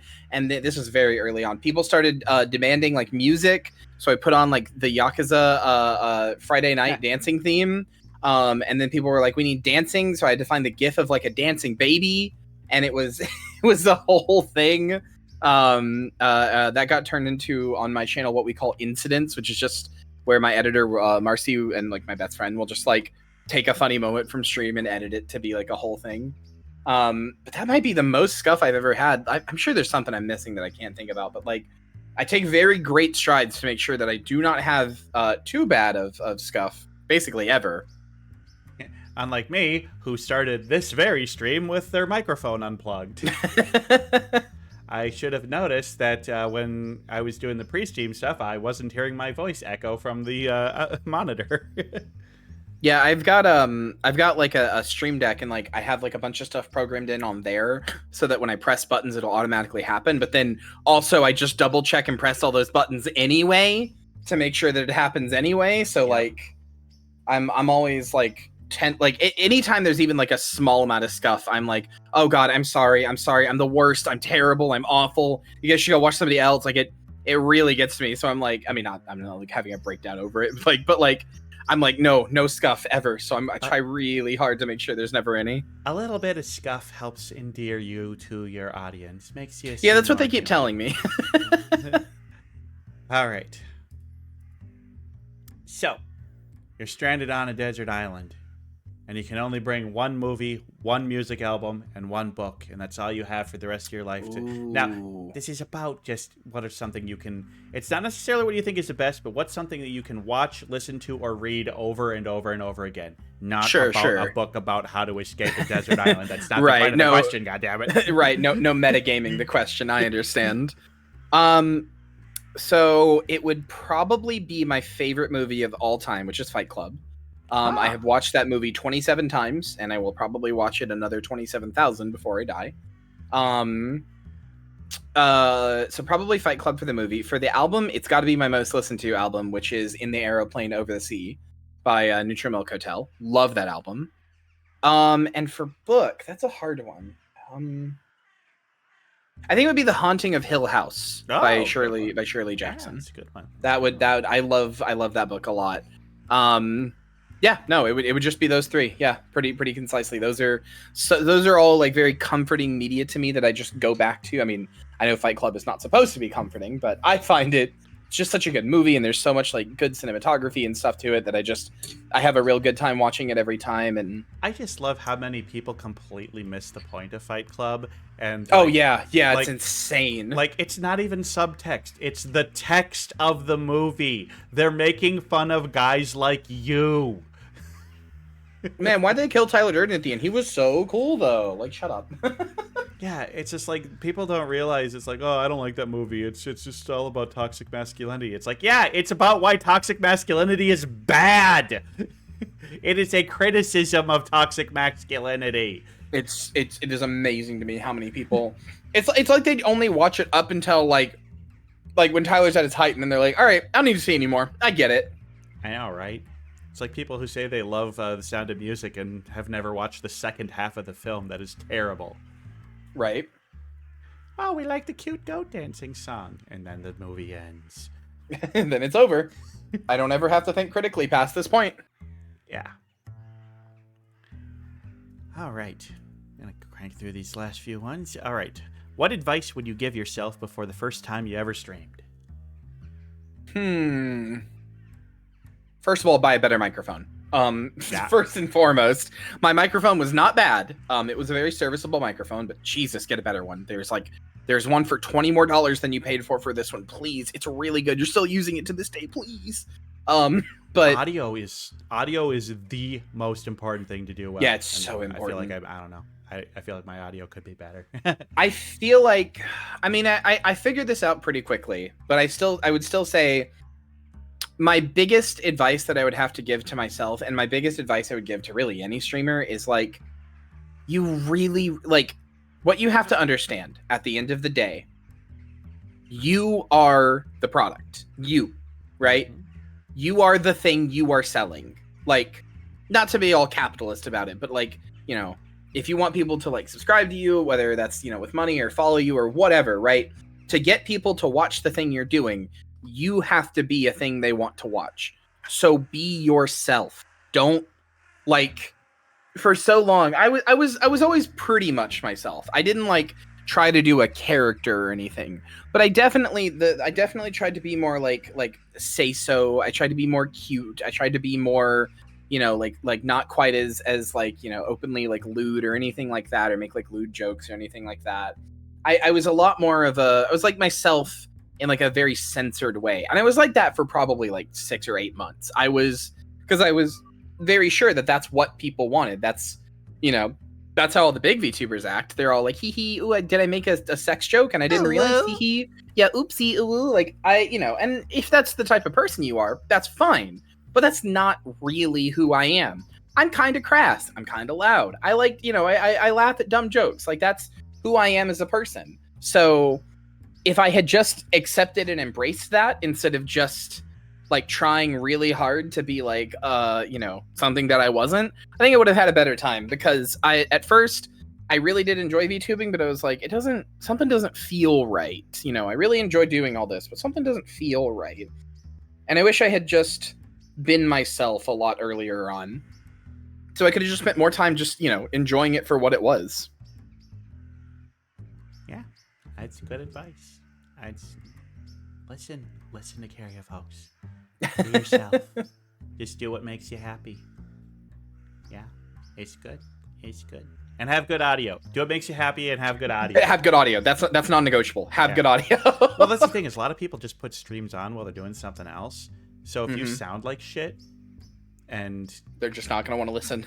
Yeah, and you know, you need to also be talking a lot. Like, I've noticed there's certain genres of game where the streamer goes very quiet and it makes for a less good stream. It seems to be rhythm games and first-person shooters. Yeah, no, there's quiet. There's a lot of people who we were actually talking about this the other day in my stream. There's a lot of people who stream like Apex Legends or something like that, right? And like for the next like, we were talking about this because me and my roommate found a streamer for this new game that had just come out, and I wasn't really looking to watch this guy. I was just like, what does this game look like? And I was already on Twitch, so rather than look it up on YouTube, I was like, I'll just look it up here. So I found some guy streaming it, and I watched him, and for 10 minutes, this motherfucker didn't say a word for 10 minutes, and I was like, is this like what's going on here? And then when he finally started talking, he was just like, yeah, so here's why I did this. That's why I use this ability. And I'm like, you're so boring. Yeah. You gotta banter. You gotta have bits. You gotta have something. Like, you're just mumbling while you're like playing a game. Like, why are you even streaming? No offense to that guy, but like, God, like, you gotta have something. We are, I guess, first and foremost, we're entertainers. Yeah, exactly. So we need to be entertaining, and like a game can be interesting, but a million people might be streaming that game. Why would they watch you play it? What are you bringing to the table? When we were talking about this on stream, one of my viewers came up with maybe the most savage, like they weren't even trying to be mean, but came up with maybe one of the most savage, insulting things I've ever seen a human being see or say to another person. Which is, I was talking about this person, and they were like, "Motherfucker was making third screen content," which is like, oof, oof. You're not even going on my second monitor. You're going on my third. Oh, that would kill me. That'd kill me. If somebody said that to me, I would be dead. I would be deceased and dying. Like, I'm over here trying to make, like, first monitor content. I'm hoping you've got me on, like, full screen on your thing. You're sitting there watching me. Maybe you're eating something. Maybe you're, like, I want to make content so good. I'm first screen content. You've got Twitter or, like, Tumblr or whatever as second screen content. Like, that's where you're browsing, right? What I probably actually make is second screen content, because that's what most people use Twitch streams for. All of my Twitch stream, every Twitch stream I watch is a second stream. I never sit down and just focus on it, and it's just not what I do. I think that's how most people are, but like, still, I strive to be, to be as good as I can. You say that burn comment reminded me of, like, I can't remember which stand-up comedian it was, but it's not my joke. But he said the worst heckle he ever got was somebody near the front's phone went off. And they picked it up and went, "Hi, nah, I'm at a comedy show." Not really. Oh, that's so mean. That's the worst heckle he ever got. So mean. Oh, I just leave. I'd be like, you know what? That's my set tonight, guys. I'm sorry. I know it was in the middle of a joke. That's my set tonight. Goodbye, everybody. Oh, that's so. Oh, the not really. Yeah, that's like the thing that would live in your head forever. Because you know what question they were asked. God,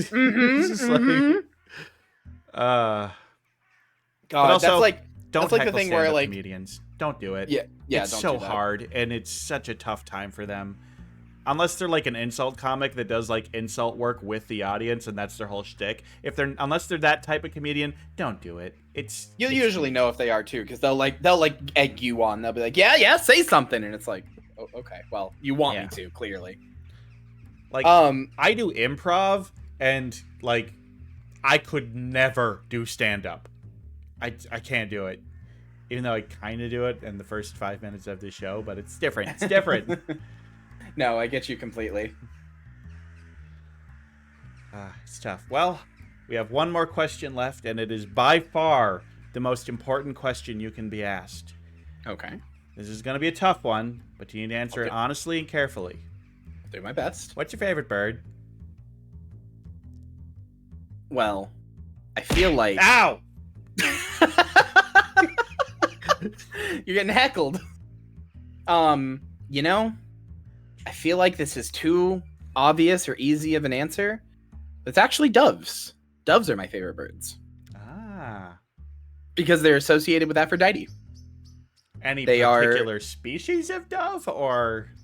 I don't know if there's a very specific species that's associated with her. I just know doves in general are associated with her. I guess whatever species is the, like, pure white one that's, like, pretty tiny. Like, it's like a smaller species. That's usually the one that's, like, in art with her. Okay. I don't know the species, unfortunately. But yeah, doves are pretty hugely associated with her as symbols. In ancient Greece, especially, they were actually seen as symbols of, like, fertility and stuff because of her. But I am a big fan of them. My design actually has a tramp stamp of dove wings. Not really to be, like, horny or anything. I just think it's cute. Got little dove wings. I was curious about what species is that normal white dove, and it turns out it's a domestic rock pigeon that's been bred to be white. Really? Yep. Well, and I had our mutual friend Dovely on a couple months ago, and we actually I had her play the game Dove or Pigeon, because doves and pigeons are in the same family. They're the same, like, Columbia Day, right? Or I'm not sure how you say it. Columbia Day. That's exactly right. Yeah. And so, like, the differences between them, like, it's not a clear delineation, and it's like, typically if they're bigger and more robust, they're pigeons, and if they're smaller and more petite, they're doves. But it's not a clear line, and it's just like, taxonomically there's not huge differences. It's just like it's just like I was blown away when I first found out doves and pigeons were the same, because my understanding of pigeons is sky rats from like Grand Theft Auto 4 and stuff. Like as I found out, people in cities hate them, I guess because they're like, I think they eat a bunch of trash or something. I don't really know why, but people in cities hate them. So I always thought they were just kind of this like nuisance bird that most people didn't like. And then when I found out they were the same like family as doves, I was like, what the heck? Yeah. No, I love them now. Yeah, and I think it might even be like often similar genus. Like it's, you know, similar to like difference between a crow and a raven, you know. Right. Okay, well, doves are it's a good answer. I like it. They're cute. Happy they're little friends. cute little birdies. I always really liked them as a kid anyway, just because I like, you know, they're kind of like the platonic ideal of a bird in my head. They're like, you know, like when I think of like a bird, I sort of imagine like a cartoon dove. That's like the first. It's either that or like a crow. That's like the first Okay, two there you types go. You of. just saved it. That's like the two types of birds I imagine when I just think the word like bird, right? So you know, when I found out that they were associated with Aphrodite, especially, I was like, all right, that cements it. These are my favorite birds. Ah, nice. I like it. All right. Well, we have come to the end of the 20 or the 21. It used to be 21. Now the 13 questions. But since we asked about your favorite bird, well, now it is time for the most important segment. Stop throwing Bentai at me. But now it is time for the most important segment of the day. Now, if you're new to this channel, one of Kyria's things, well, we do a little segment on this called Bird of the Day. And we're going to learn a little bit about a bird. And since it's October, we're doing a spooky bird. Let's head on over. Spooky bird. All right, I'll just squeeze down here. Shrink myself a little bit. All right. Okay. Well, welcome, everybody, to Carvis Twig's Bird of the Day. And I said, oh, we're doing a spooky bird today. Well, there's lots of spooky birds, but also, it's like I've kind of already covered pretty much all of them. But this is one that's a type of bird. And there are many birds in this type of bird that are very spooky. But this one might be the spookiest looking of this type. It's certainly the most colorful. Today's bird of the day is the king vulture. Oh man, that what is it? Plumage on the nose, man.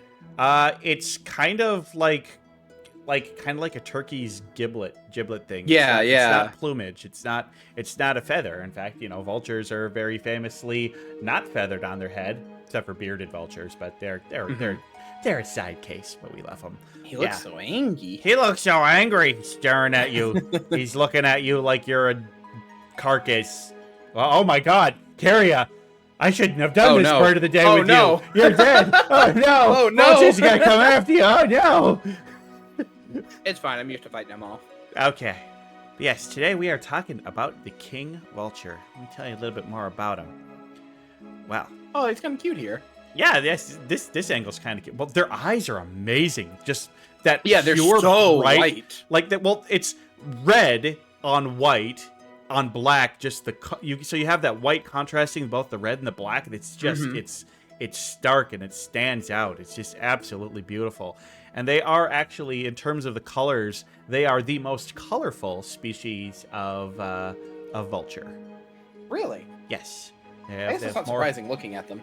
Yeah. So they're actually not that big as far as vultures and condors go, 26 to 32 inches long, which is still a pretty big bird, don't get me wrong.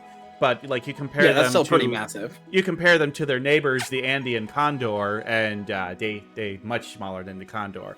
But a 48 to 66 inch wingspan, that ain't nothing to just, you know, tip your nose at. It's a pretty big wingspan. Weighing about 6 to 10 pounds. And this is another one of those species, which is very typical of accipitriforms, which is your hawks, eagles, and so the order that they're in includes hawks, eagles, kites, and vultures.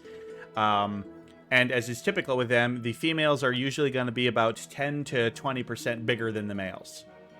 Yeah. Which is also true of falcons, and it's also true of owls. So yeah, it's kind of interesting. Birds of prey, the ladies are a little bit bigger. like their Amazons or something like that. Yeah. I've always liked that in birds where the women are bigger. It's cute. Yeah. Their lifespan's pretty good for a bird, 20 to 25 years in the wild, and the oldest ever in captivity was actually 29 years and 11 months. Almost made it to his 30th right birthday. at 30. And that's the oldest known. I mean, it's possible they've lived longer in the wild, but we don't know. But, you know, it's usually typical that you live longer in captivity because there's less things that... Nature's scary and dangerous, even for a big bird like this. I mean, I imagine their diet's probably better too. No accidentally eating something that's got like parasites in it or something. Yeah, they eat a little bit healthier. So you see the range there. The red area is where you're going to find them. So you're going to find them pretty much in the Amazon. They like those jungled areas, some coastal areas, and they even get up as far into southern Mexico. So pretty widespread bird. Pretty widespread. Yeah, South America is huge, so that's a pretty large area for them to be in. Yeah, it's not bad at all. Not bad at all. And shows that they like the flat forested areas as well as the mountains. Although they don't seem to go too far south of the Andes. That kind of seems to be a barrier for them. But yeah. So other than their size, the males and the females are almost identical in appearance. There is no difference in their plumage. There is no difference in their facial markings. Basically, they say, hey, if we see one that's a little bit bigger, that one's probably female. But usually the only way to be absolutely sure is if an egg comes out of it, you're pretty sure it's a female. That'll do it. Yeah. And down there, we've got actually the picture. That's not a vulture feeding the baby. That's a sock puppet that's made to look like a mother. So this is a little baby that was rescued from a bad situation. And they're feeding the little baby with a sock puppet that looks like an adult. They do that a lot to make sure that the babies, because they want to release this baby into the wild, and they want to make sure he's not acclimated to humans too much. So they use these little sock puppets to feed it. It's kind of that makes sense. Yeah. You don't want it to you don't want a bird like this to be reliant on humans. Yep. And then another thing that I love is that the pairs typically mate for life. They're going to find their mate usually in their 3rd or 4th year. And once they form a mating pair with that one, they're going to stick together until one of them dies. And if one does die, they will find another mate. But typically they are going to stick together for life. And I think that's very so cute. Sweet. Yeah, that's really sweet. Now, their nests, they tend to like finding hollow places, like big hollow trees are their favorite, but they've been known to like go into little like caves that might be like in an outcropping on a cliff or something. Any nice hollow area. And then their nests are just going to bring in some stuff like, you know, your grass and twigs and stuff, and not do the intricate weaving that a lot of other birds do. But what they are going to do to their nest is they're going to vomit all over it and make it really stinky and horrible smelling. Rude. Which apparently works very well to ward off predators because it smells like death. It smells like rotting, vomity death. And honestly, if you're looking for a snack, like an egg, because a lot of predators like to eat eggs, and if you smell that, well, you're not gonna go looking for an egg in a place that smells like rotting, horrid death. So it actually works really well to protect their egg, which it is egg. They only lay 1 egg a year, which is really low. Yeah, but, that's... Wow. Yeah. But they have a much higher success rate than almost any other birds. So that one egg, that one baby is far more likely to survive into adulthood than, say, like a chickadee that has, you know, 3 clutches of 6 eggs a year. You know, maybe 3 of them are going to survive to the next year. Whereas, like, this little baby... the baby sticks with his parents, and usually until they're about 2 years old. So both parents are helping, and you know they fledge after about 5-6 months, and are able to fly and get on their own. But they stick with their parents and the parents help protect them. So yeah, their babies do very well on their own. And nice thing is that both parents take quite an active role in it. They both incubate the egg. Well, you know, so like daddy will be incubating while mom goes to find some food and vice versa. And they both help raise and feed the baby chick. So I like that, you know. Good dual parent raising. Nice to see that in the bird world. Not all birds do that. So is that why they have such a higher chance to survive? Is because of the dual parent raising? You have two sets of things to take care of them? Yes, that is very much a way to do it. It finds the more adult birds that help raise a baby, the higher success rate they have. That's why crows do so well, because we raise our siblings even. Well, you know what they say, it takes a village. Yeah, or like, baby penguins, they're in giant flocks of lots and lots of penguins, so they survive better too because they got a whole community looking out for them. Whereas, like, yeah, a lot of the little songbirds, it's like you might have dad around, but Dad's too busy singing. Sorry, kid, Dad's got to go to the singing store for a pack of sings. Yeah. So, yeah, these vultures are excellent parents. Yay! Not sounding very spooky, are they? But I mean, I guess filling up your nest with vomit's a little scary. A little bit. A little bit. All right, so I mean, they are vultures. So obviously, the thing that makes them vultures is that they are scavengers and they eat carcasses of all kinds of animals. They don't care what you are. If you dead, we gonna eat you. Yeah. And, it could be anything from a small little mouse to a large, deer of some type. And these guys, there's actually quite a bit of debate that I found on this. It seems like the current consensus is right now is that they use both their sight and their sense of smell, but there's some ornithologists that say they don't use their smell, but it's been going back and forth. It's a big debate. So, I don't know. This might be inaccurate at some point, but a lot of ornithologists believe that they do use their smell to find carcasses, which makes sense. They do have good olfactory glands, so they do have a good sense of smell. But they go and they eat carcasses, and I know I've said this in previous Birds of the Day before, but the reason that vultures don't have feathers on their head is because they're literally putting their head inside a dead carcass and trying to pull the meat out of it.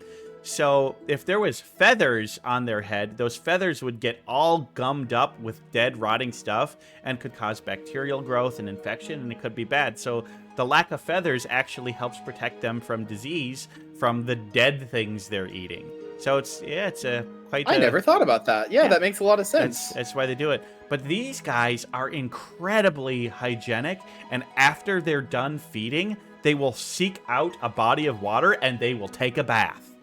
Aw. Yeah, which not all species of vulture do that, but the king vulture loves to stay clean. They're, for a creature that eats dead things, they're actually very hygienic and very focused on staying clean and neat, which I think is pretty neat. That is cool. But there is one thing they do when it's really warm out to regulate their body heat. And I've talked about other birds that do this, and it's never not gross. They poop on their own legs. It makes sense. Well, they can't sweat, so it kind of does the same thing as sweat. It's gross, but it makes sense. Yeah, it works, and it's coming out of their own body, so they don't really get infections by it. But yeah, poop legs, all poop legs. Now, interesting thing is that these birds do not have a call.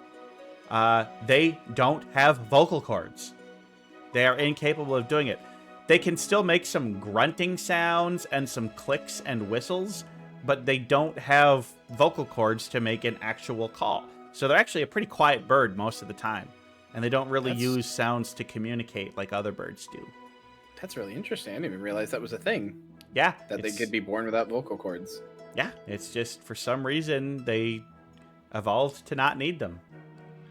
Don't know where that was an evolutionary advantage, but it is. So there we go. I mean, I'm sure they do a little bit of communicating with the clicks and grunts and stuff, but like it's not like us crows. We're chatty fellas. But yeah, these guys might be like, hey Twig, why are they called king vultures? Well, it has to do with a Mayan legend that they were the messengers of the gods, and they were basically kings. That's kind of funny considering no vocal cords. How are they going to give a message? I know, right? That's funny. I didn't even think about that before, but Yeah, they are Mayan messengers of the gods, working with old Quetzalcoatl and all that other stuff.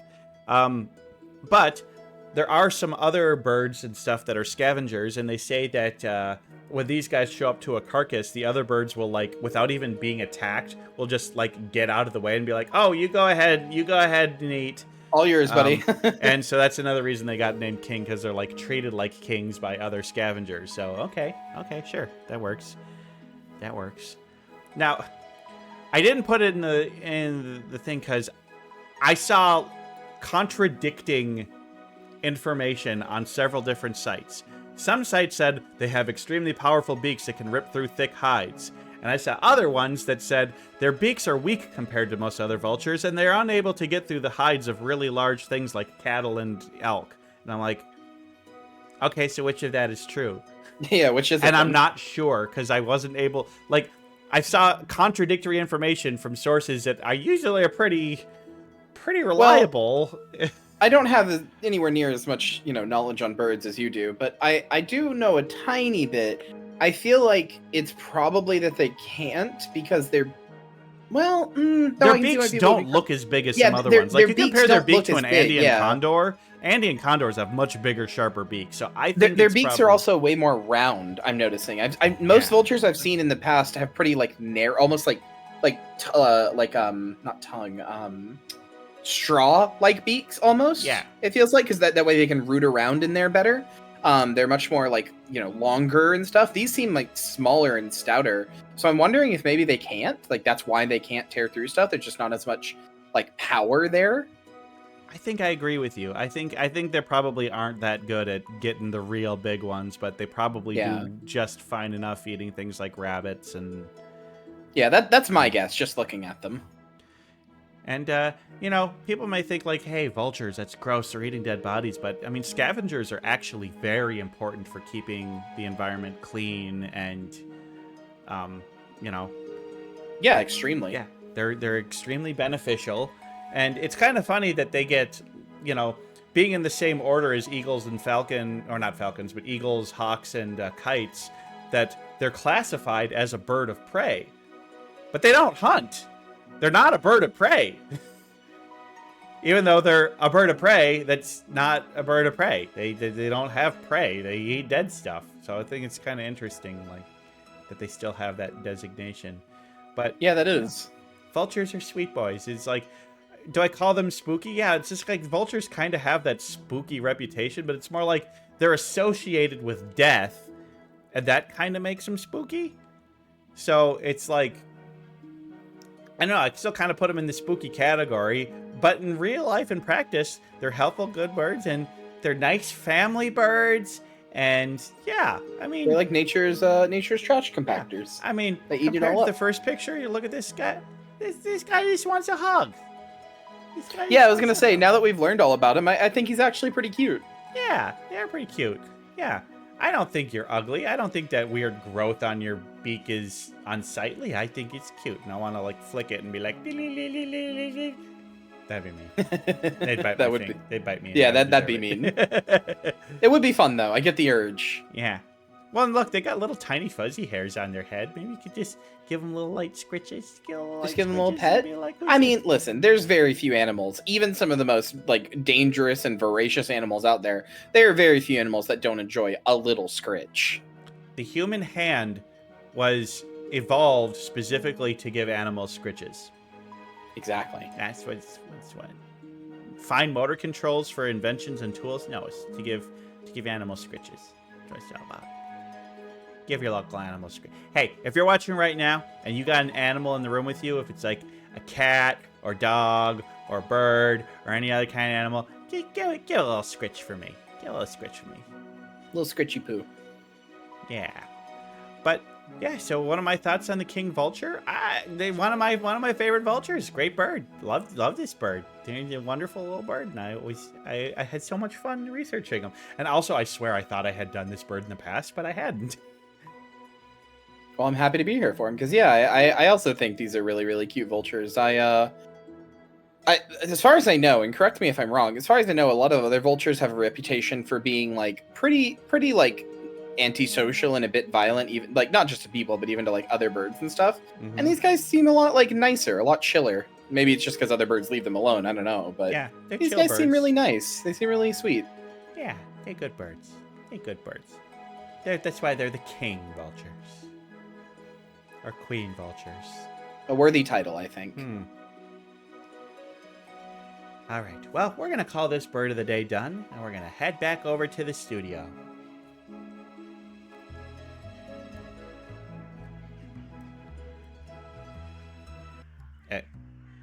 Where did I go? Where'd you go? Ah, there I am. Sorry. I was hiding there at the you desk. are. I pushed the button to transfer over, and for some reason, the VTube Studio reposition didn't take.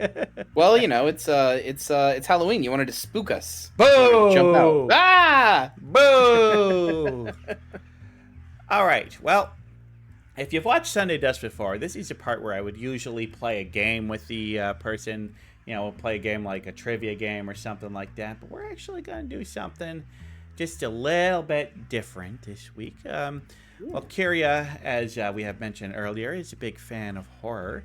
And so we decided, hey, let's each watch a movie that neither of us have seen before, and let's discuss it. And so I'm like, hey, Kyria, here's a list of movies that came out in the last 5 years or so that I've never seen. Why don't you pick one of them? And she picked one. And, well, the movie that we picked to watch and we're now going to discuss is Megan. Or M3 Gan. Yeah, M3 Gan. Yeah. M3 Gan. I have to know. I have to know what your thoughts were on this. All right. I have a whole tirade I can launch into, but I gotta hear yours. But first off, I would like to give everybody a warning right now. From here on out, there is going to be spoilers. Heavy, heavy spoilers. So if you don't want this movie to be spoiled for you, well, too bad. Keep watching because I don't want the numbers to go down. Maybe just mute the stream. Don't make my numbers go down. But maybe mute the stream and just imagine what we're talking about. So, well, I guess to start off, I'm just going to do a little plot synopsis for our folks. And so the story of Megan. Well, it starts off with a commercial. It was such a funny commercial. It was such a funny commercial. So basically what happens is that the young girl who's like the main girl, her name is Katie, but it's spelled C-A-D-Y because they hate us. Her parents die in a car crash. And her aunt, who gave her this toy, that the commercial was for a toy, and it's basically like a Furby on steroids, but it's like an internet connected Furby. Yeah, internet connected Furby, and you have to use an app to feed it, and if you feed it too much, it poops, and it's just this ridiculous toy. But anyway, her aunt is one of the developers of this toy. And but then the parents die in a car crash, and this aunt becomes the legal guardian of Katie. The aunt's name is Gemma, and now because her parents are fucking dead, Katie's having a bit of a hard time, and Gemma is completely unprepared to be a parent, and she's like, "Well, I'm going to." I've been working on this super realistic, like, companion toy for children called Megan. Model 3 generative android. So it's M3G android. Yeah, you get it. Such a dumb. They wanted to make the word Megan be an acronym so bad. But yeah, she was told not to develop Megan by her boss. But because of Katie's struggles, she's like, fuck it, I'm going to do it anyway. And then she makes Megan. And then Megan ends up, like, immediately bonding with Katie. In fact, it's kind of in the programming that, like, you know, the doll bonds to a specific child. But then Katie also bonds very much to Megan. And Megan is, like, everything for this girl. It's her best friend. But it also reminds her to brush her teeth and to flush the toilet and to do all these sort of things. And ends up almost kind of becoming not just a friend, but a surrogate parent. But then Megan starts to get a little bit too protective and starts to learn a little too much. And part of it is, well, we have to protect Katie at any cost. And so then there are some other people in their life that Megan decides, well, if I'm going to protect Katie, these people can't be around. And then Megan starts murdering people, and then it basically devolves into a nice, good murder fest at the end with some very heavy-handed messaging. And then yeah, at the end, Megan is defeated, and hooray! So, the text of this, it's not even subtext. The text of this movie is screen time and attachment to objects is bad. It's so boomer. It was made by like boomers. It's the most boomer movie I've ever seen. I don't know if I would go funny. that far, but it absolutely is very much a thing. Because like the big thing is like Katie gets obsessed with Megan and like can't handle anything else, and like it very much is an allegory for being addicted to screens and computers. And would you say heavy-handed a bit in the way that they did? Oh yeah. Do you remember that scene near the beginning where she's like Katie is talking to Gemma on her bed, like the first night she's there, and she's like, "Aren't you gonna read me a story?" And she's like, "Oh, I don't have any." "Well, it's okay. I can just pull up my phone and download it." And then she pulls out her phone and she's like, "Oh, the app has to update." And then she just kind of sits there awkwardly while Katie looks disappointed. I was like, come on. I get it. Phone bad. I get it. Phone bad. Like, it was the most awkward, like, oh god, it made me laugh so hard. I was like, come on, dude. You could not be slapping me in the face with this metaphor harder if you tried. Yeah, it was pretty like, yep, this is the story of it. But I mean, I have to say though that Katie, the young actress who played her, did really, really good. Like, I thought the young girl actress was actually really, really good. Like, I don't know. I would agree. Megan the was... only thing the only time I thought she didn't do well was there's a bunch of times where Megan is like looking at her and it's saying what her emotions are, and I'm like, that's not the emotion her face is giving off right now. Come on. Yeah, I thought that was one of the things I didn't like, where, yeah, every once in a while they would show, like, out of, like, what Megan saw, and it would have, like, these little HUD displays, like a video game, and in the bottom right, it was like, here's a list of emotions, and what percentage out of 100 they're feeling, and I thought that was kind of silly. Yeah, it really was. But I mean, overall, though, I did think this was a really fun movie. Was it scary? Not in the slightest. Nope. Nope. Not it. This is not. This is really more of a comedy slasher movie than a horror movie, and like most of the people who die literally have it. Okay. Wait. Megan kills what? 4 people in this movie? Plus a dog. Yes. So the first victim is the dog. There's the vicious, mean, nasty dog next door who like keeps getting on their side of the fence and bites Megan and then bites Katie, and so like Megan's like well, really hard too. That dog like clamps in there. Yeah. So that night Megan like lures the dog over to the fence and fucking murders it. Now, one of the things I liked is that you saw like the dog being yanked and pulled, and that was it. Yeah, it's not like gratuitous. Yeah, there was no, you never saw the dog actually being murdered, and you never saw the dog's body or anything. So as far as dog killing in movies go, it was about as not bad as it could be. I mean, we never like dog killing, but still, it's like it kind of makes sense that they had to do that. And then the next kill is they roll Katie at this like outdoor like hippie school, and there's a kid there that's just total douchebag. He's the worst. Total absolute douchebag kid. One of those kids that's clearly never been disciplined in his entire life and is just a little shithead. And his mom is even like, oh, he's just, they say those smart kids often act up the most. It's like, no, you just have a shitty kid. But like he gets paired up with Katie for something, and then he starts like bullying her, and he like puts like spiky plant in her hand and hurts her, and then Megan shows up to protect Katie, and he like Megan is doing nothing at first, and he's like, I'm gonna steal Megan from you, and he like brings her into the woods, and you start to get a little a little creepy vibes from this kid about what he wants to do to her. But then she like activates and grabs his ear. And it was so gross. I did not think ears could stretch that far. It was ridiculous. God, it was so gross. I have a lot to say about that scene. I was up until that point in the movie, I was like, it's pretty mediocre. Like, you know, as soon as Gemma looked at Megan and was like, your directive is to protect Katie from physical and emotional harm, no matter what. I was like, okay, well, now we know how the rest of the movie goes. Yeah, she's gonna take it too far. Like, obviously, you know, makes sense, right? And so I was like, it's a little boring. It's a little derivative, predictable. And then that happens, and she starts pulling this kid's ear off, and it is coming off like Laffy Taffy or like cheese from a grilled cheese. It is like it's like a foot off his ear. Maybe not that much, but she is like ripping this thing as much as she can. And then she rips it off. And then I need to stress this point.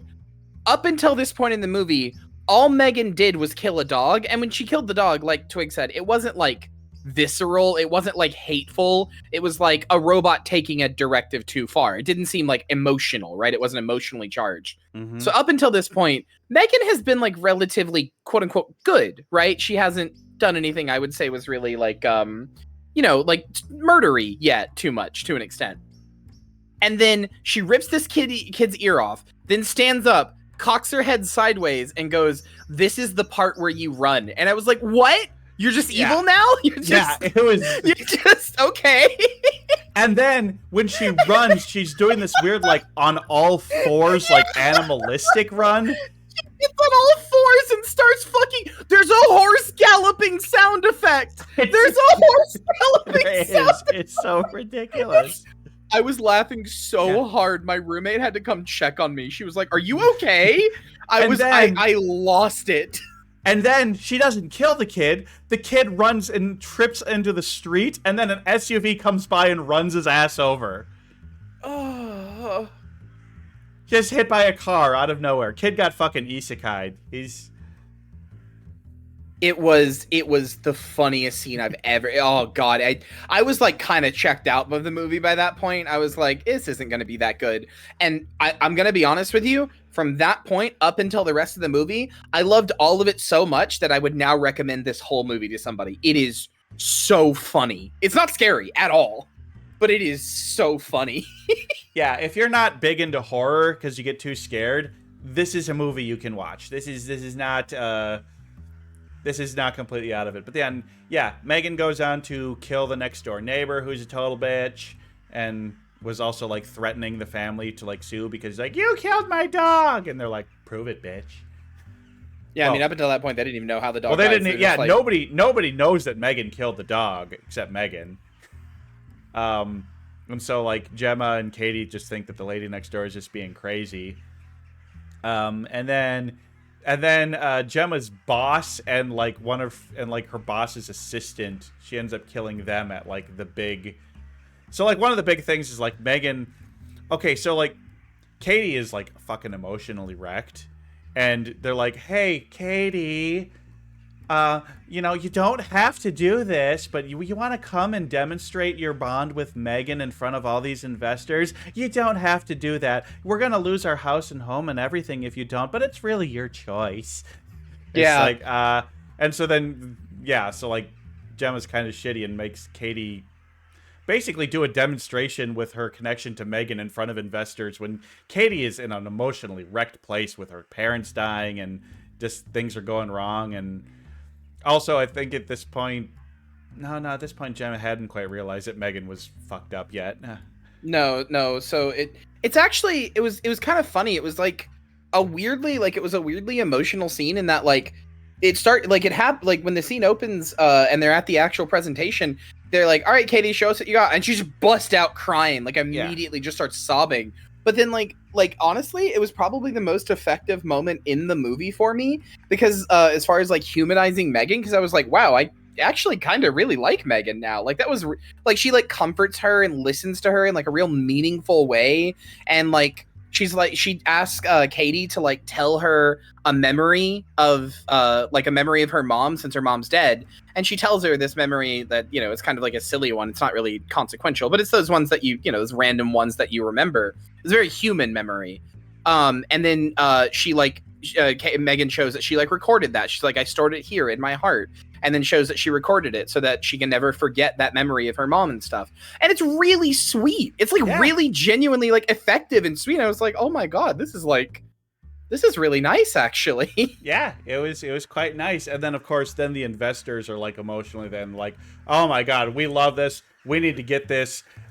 It's like, oh, hey, the prototype went well. All right, we need to have this in mass production in 3 weeks or something like that. Just a ridiculously short launch period. The cut back to like this like really effective emotional scene, and then just cut back to like one of the investors going like like as loud as they can, was like, it totally pulled me out of it a little. It made me laugh really hard.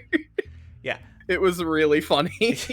Yeah, really funny. This movie was very good at like taking like, hey, here's a tone, and we're gonna slap you with a different tone, just like a jarring tone that's like fucked up and weird and out there, and it's effective. It works really well. One thing that I learned, the Gemma, the main protagonist, is played by the same actress who played the girlfriend in Get Out. Yeah. The whole time I was like, I recognize this lady from something, and it is. It's the same protagonist. Allison Williams is her name. Yeah, I was genuinely like, I was pretty impressed. I was like, wow, that she's like doing this really well. Yeah. She's a fantastic actor in the movie for sure. Yep. But yeah, no, I honestly like, as soon as the earlobe rip comes off, the whole movie just flips to this really campy movie. Like the bitchy neighbor that she kills, she doesn't just kill her, she power washes her to death. With heavy chemicals too. Yeah, with like insecticide. She takes a power washer because she was using one earlier in the movie, so it's like a Chekhov's gun thing or a callback sort of thing. She's using one earlier in the movie, and Gemma complains about it. So then later, when she's in her shed, she takes a power washer and puts the chemicals in it, the insecticide, and then just power washes her to death. And I was losing my mind. I was like, what the hell? It's by far the most brutal kill in the movie. It's really bad. Power washers, they will mess you up. Like, and even a power washer with just water. Even just water would mess you up. But caustic chemicals, ooh boy. Ooh, yeah, not good. Now, my question is, did you watch the regular version or the unrated version? I think I watched the unrated, but I'm not sure. I definitely watched the unrated version. And I noticed that there was like some swearing in it, and I think the violent, because like this was originally a PG-13 movie, and what I watched was definitely not PG-13. Oh, I might have watched the PG-13 version then, because I remember thinking like, wow, all this and no swearing. There wasn't ever, except for there was a little bit. There was one time where like Katie was like, I hate this shit or whatever at one point, and she was like getting mad about Megan being taken away, but that was like one of the only times I can think of. There wasn't much besides that. PG-13, you can get away with a few shits and one non-sexual fuck. Yeah. There was a lot more swearing. There was a good bit of swearing in the version I listened to. Oh man, now I wish I could find the unrated. And then the second kills, which, oh my god, now, if you've seen something that was released prior to this movie's release that kind of went viral, was when she's about to kill Gemma's boss, she does a little dance. She like Fortnite dances. It's so weird. It's the kind of dancing that, like, okay, you can kind of see it on the screen right now. That's like, she's just doing this weird ass dance. And it's just so, there's like, why is she doing that? Why? It's really easy to look up. Just look up like Megan dance. It's like the first thing. It's incredible. It's so like it's like there. It's not even like she's trying to distract him or anything. She just decides to dance. It's just like to like fuck with him. It's just like, yeah. It's one of the things. It's like you'd think that she's gonna be cold and robotic, but Megan herself actually gets emotional. Like this android's got emotions. Absolutely. Yeah, there was a line I really liked later, speaking of that, where she confronts Gemma for like the final time, and she's like, Jesus Christ, Gemma, I thought we were friends. You spent all night with like reading Jane Austen to me and all this other stuff. I was like, damn, all right, this is coming from like a personal place, huh? This isn't just like, oh, this is your programming or whatever. Like, you're pissed. Yeah, I mean, Megan is very humanized in a lot of ways. Like, she's very cold and calculating, but she has emotions, she has attachments, she has feelings, and I think that's something I really liked because it made her a more interesting character than just the cold, calculating robot friend. Thanks for done. There is another part very similar to that where right after she does the dance and she kills the boss, she goes up to the intern for the boss who's like showed up a few times, and she just like as opposed to killing him, she like gets real close to him and explains in very detailed, precise manners how she's gonna make this look like a murder suicide for the boss, and how she's got the whole motive thought out and all this other stuff, and it's like, wow, this is like, it's not like a robot explaining either. It's not like, you did this and that means this. It's like she's like calculated this. She's like very vindictive about it. It was a really good scene. I was like, oh my god. Yep. She's not fucking around. And so that's the third and fourth kill. She tries to kill another one of Gemma's like coworkers by like hanging him on like on the device that they use to work on her, but he ends up surviving. Yay. The device that's weird, that puts her in a weird Christ-like pose. Yeah. It's a BDSM thing. Mm-hmm. Could be.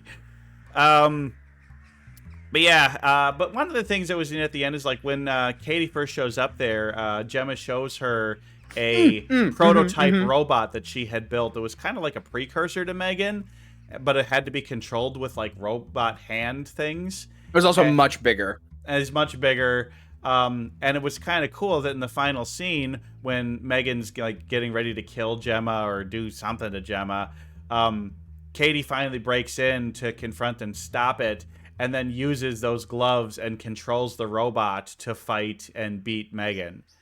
Yeah, the scene is so cool. Megan's like, she's like trying to convince Katie that that they have to like. She's like, oh, I can't kill you, Gemma, but I can basically like stab this pin in you in such a way that you'll be like paralyzed for life and like a vegetable, and that way I can be with Katie forever. And then Katie comes in and sees it, and she starts trying to convince Katie that like, that's what they have to do to stay together, and that's like the best thing for everybody. And like, in that little like HUD thing, it shows that like Katie's believing her. Like it goes from like panic and fear to like contemplation and then to like trust and relief and stuff, and you're like, oh no, is she gonna do it, and like, you're kind of totally bought in for a second, and like, oh, because before this Katie was like, she would throw a giant temper tantrum if she was separated from Megan, like slapping people and throwing chairs, like as mad as a kid can be. And so you're like, oh no, is she gonna do it, is she gonna like relapse, is she gonna believe Megan?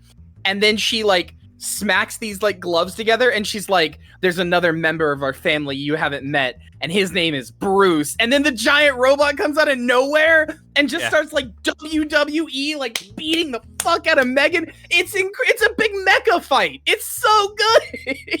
Yeah. A horror movie ends with a mecha fight. Well, and like when I was watching Bruce at the beginning of the movie, I was already thinking, oh, this thing's going to be used to fight Megan in the final scene. Because why else would they introduce it? I was like, oh, they're introducing this to show like how primitive it is, and then like Megan, I thought it was just like I didn't think it was gonna call back. I thought it was just gonna be like a thing, or like Megan, if they did call back, like Megan was gonna use it. It was so good, actually. Yeah. Oh, I like actually got chills, and she's like, there's another member of the family we haven't told you about, and she like punches her gloves together, and it goes like it does the like electric sound. She's like, and like I almost said it with her. I was like, his name is Bruce. Like I was so into it. I was like, oh my god, Bruce! I forgot about him. It was incredible. I was actually like jumping in my seat. I was so excited. Of course. Then the very final scene of the movie, after all the aftermath and things are cleaned up, Gemma's in-home Alexa-type device turns on by itself and looks at the camera. Dun, dun, dun. They actually are making a sequel. I found out after I looked it up. They're making Megan 2.0. Nice. I'm actually really excited for Well, it. I think there's some interesting things you could do with Megan. Like, say that they get the bugs out of Megan or something and make it not so violent. But, like, it'd be interesting to see, like, what happens when a kid grows up with a Megan and then that kid becomes an adult. Yeah, Kind of like yeah, the 'cause Toy that was Story something they 3 talk- thing, you know? Yeah, that was something they talked about in the movie too. It's like Megan kind of incentivizes a child to never really grow up, just from like being like a permanent caretaker, kind of. Mm-hmm. Yeah, no, it was a very good like sequel bait. Because if it never happens, like it's good. It's the best kind of sequel bait to me because it doesn't say a sequel is for sure happening. It's just saying, oh no, maybe the nightmare that they think is over isn't actually over. So if a sequel never happens, you can just go, oh man, that sucks for them. But if it does happen, then it's a good hook for a sequel. You know, either way, it's like it's a satisfying ending to me either way. Mm-hmm. But yeah, movie started out a little slow, but once it got going, I think it's like the scene with the kid in the ear. Once that happened, the movie was just like, all right, we're gunning for it, folks. This is gonna be great. And it becomes so fun at that point. So, I think at this point, I think we can both say that, I was going to say, would you recommend this movie? But you already said, yes, you would. Oh, yeah, absolutely. This movie was so fun. I might hold a watch along of it in my Discord even. It was so fun. Like, I really did not expect to like it. I really, like, at first I was like, I don't know. Every time people try to make a Chucky clone, it's not very good. And so I was like, eh. I mean, but it's not a possessed doll. It's a rogue AI doll. I mean, it's very different from Chucky. Like, Chucky was, like, sadistic for his... just because he was just a sadistic killer. Whereas Megan, like... I don't know, maybe... I think Megan takes joy in killing, but, like... At least not at first. She's doing it out of... Yeah, I do like later when she's like, Gemma's like, she's like, why can't we be friends? And Gemma's like, you've killed people. And she's like, oh, big whoop. Like, who cares? It's like, oh, okay. Yeah, Megan never learns to value any human life other than Katie. Yeah. Like, I really like it. I really do recommend it a lot. I was going to say, I think it's kind of cut from the same cloth. Like, the advertising definitely made me think it was going to be a Chucky clone. Because that's like, well, I remember seeing the ads in theaters constantly when we were going. Because it was before it came out. And so, like, we saw ads for it constantly. And the ads really do paint like a Chucky clone. So I was like, I don't know that this is going to be really good. Well, I'm glad there was nothing paranormal in this movie. Yeah, I am too. So like, when I finally watched it, I ended up really liking it. I will say though, there was one thing that stuck out to me a lot that I thought was kind of funny, but it was just the one thing I couldn't stop thinking about. It's the premise that like, so ostensibly Gemma works for a toy company. She works for like a Hasbro knockoff, basically. Mm-hmm. And the first thing that they make is a Furby that's connected to the internet. Okay, we had that 10 years ago. They were called Webkins. It wasn't a big deal. They were fine, right? And even now we have similar stuff that's like Webkins where they go through an app. It's not that big of a deal. These people were moving from like internet connected Furby to like the next step in human evolution of technology. Like Megan is like so like human like and so like advanced and stuff. It's like, this is just for a toy? Like, it was really funny to me. It was like, you guys expect me to believe this is just for a toy? Yeah. That like people are just gonna go like, oh, this is just a toy and move on? Gemma should be fucking working at like secret government things or like NASA. Like DARPA or something, yeah. Yeah, like, because could you imagine like the technology that would have been needed to make Megan being used to make at a toy company? No. Like the government would have instantly been like, hey, we need you to make like soldiers with this. Yeah. Oh, I mean, yeah. Could you imagine like you don't even make it. Well, I suppose. Oh, actually, yeah. One that looks like a little girl could be even that much more dangerous because like, oh, that's just a little girl. Nothing to be worried. Oh God, it's killing us all. It was amazing to me how advanced Megan was and how it kept like there's only one guy who keeps being like, this is the future, not just of toys, of like technology, and it's her boss. It's the one guy who keeps being like, I don't think you understand how big this is. Yeah. Well, watch Megan. We recommend it. It's a fun movie, and I don't know. Yeah, so I don't want to. I think we've explored it pretty much as we can without you. Just go watch the movie. It's fun. It's good. So good. It's a good time. And yeah, like even knowing the spoilers, you can't like expect or like, you know, like you can't see the stuff coming. Like even when you know it's gonna happen, it's so like out of left field that it's gonna get you anyway. I promise, it's still worth watching. yep, It's absolutely. so good. Well, I'm afraid we've come to the end of the show. Well, I want to thank Kyria for coming on. Thanks for having me on. So, we are going to call this done. Now, Kyria, is there, I mean, other than your constant October horror game streaming, is there anything else you'd like to plug? No, not really. It's just that the only other thing I guess is that I have basically abandoned Twitter entirely for all the reasons that everybody else has abandoned Twitter. But I'm pretty active on my Tumblr now. I will go ahead and just drop that in your chat. If you would like to follow me there, that is where you can find most of my updates and my silly ramblings and stuff like that. Blue Sky is starting to pick up a little bit. Is it? Yeah, I do have a Blue Sky, but I haven't quite used it yet. If you're on there, you can follow me on at Kyria Thanatos. But if you have one, like I said, you can find me on there. But right now, the big place I'm active is Tumblr. But yeah, besides that, I've just got my big Festival of Flesh, which is my month-long October event. We're trying to play meat games, things that are like body horror and meat stuff. Think like The Thing, which is funny because I'm literally playing the official The Thing video game this week. But yeah, think stuff like that. We're playing that. So playing stuff like that rather. So Awesome. I would love to see you there. I'll probably be stopping in and hanging out, so I hope any of my viewers go ahead and do that too. And hey, thanks to everybody who's a viewer of Kyria for coming by. By the way, I'm at 483 followers. If 17 of you watching, 17 of you hit that follow button, I could be at 500. Just saying. Yeah, give Twig a follow. Twig is great. Hey, thank you, Tackett Quandary. This is a fun show. We do it every Sunday night. It's a really good time.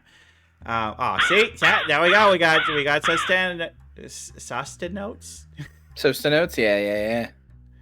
All right. Well, thank you so much for the follows. Thank you so much, everybody, for watching. Thank you so much, Kyria. We're gonna drink some water. Drink some water. Yeah, you guys all have water right here. Do I have any water near me? I do. Well, we're gonna raid into Grezzy Dragon Lady. We haven't raided or seen Grezzy in a while, so we're gonna head on over there, and we will see you all next week.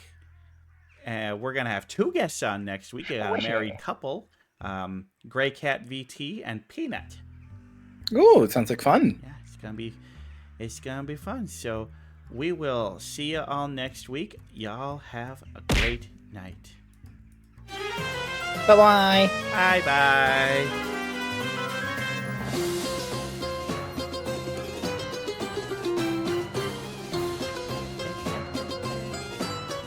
Wait, I don't think the raid worked. I don't think so either.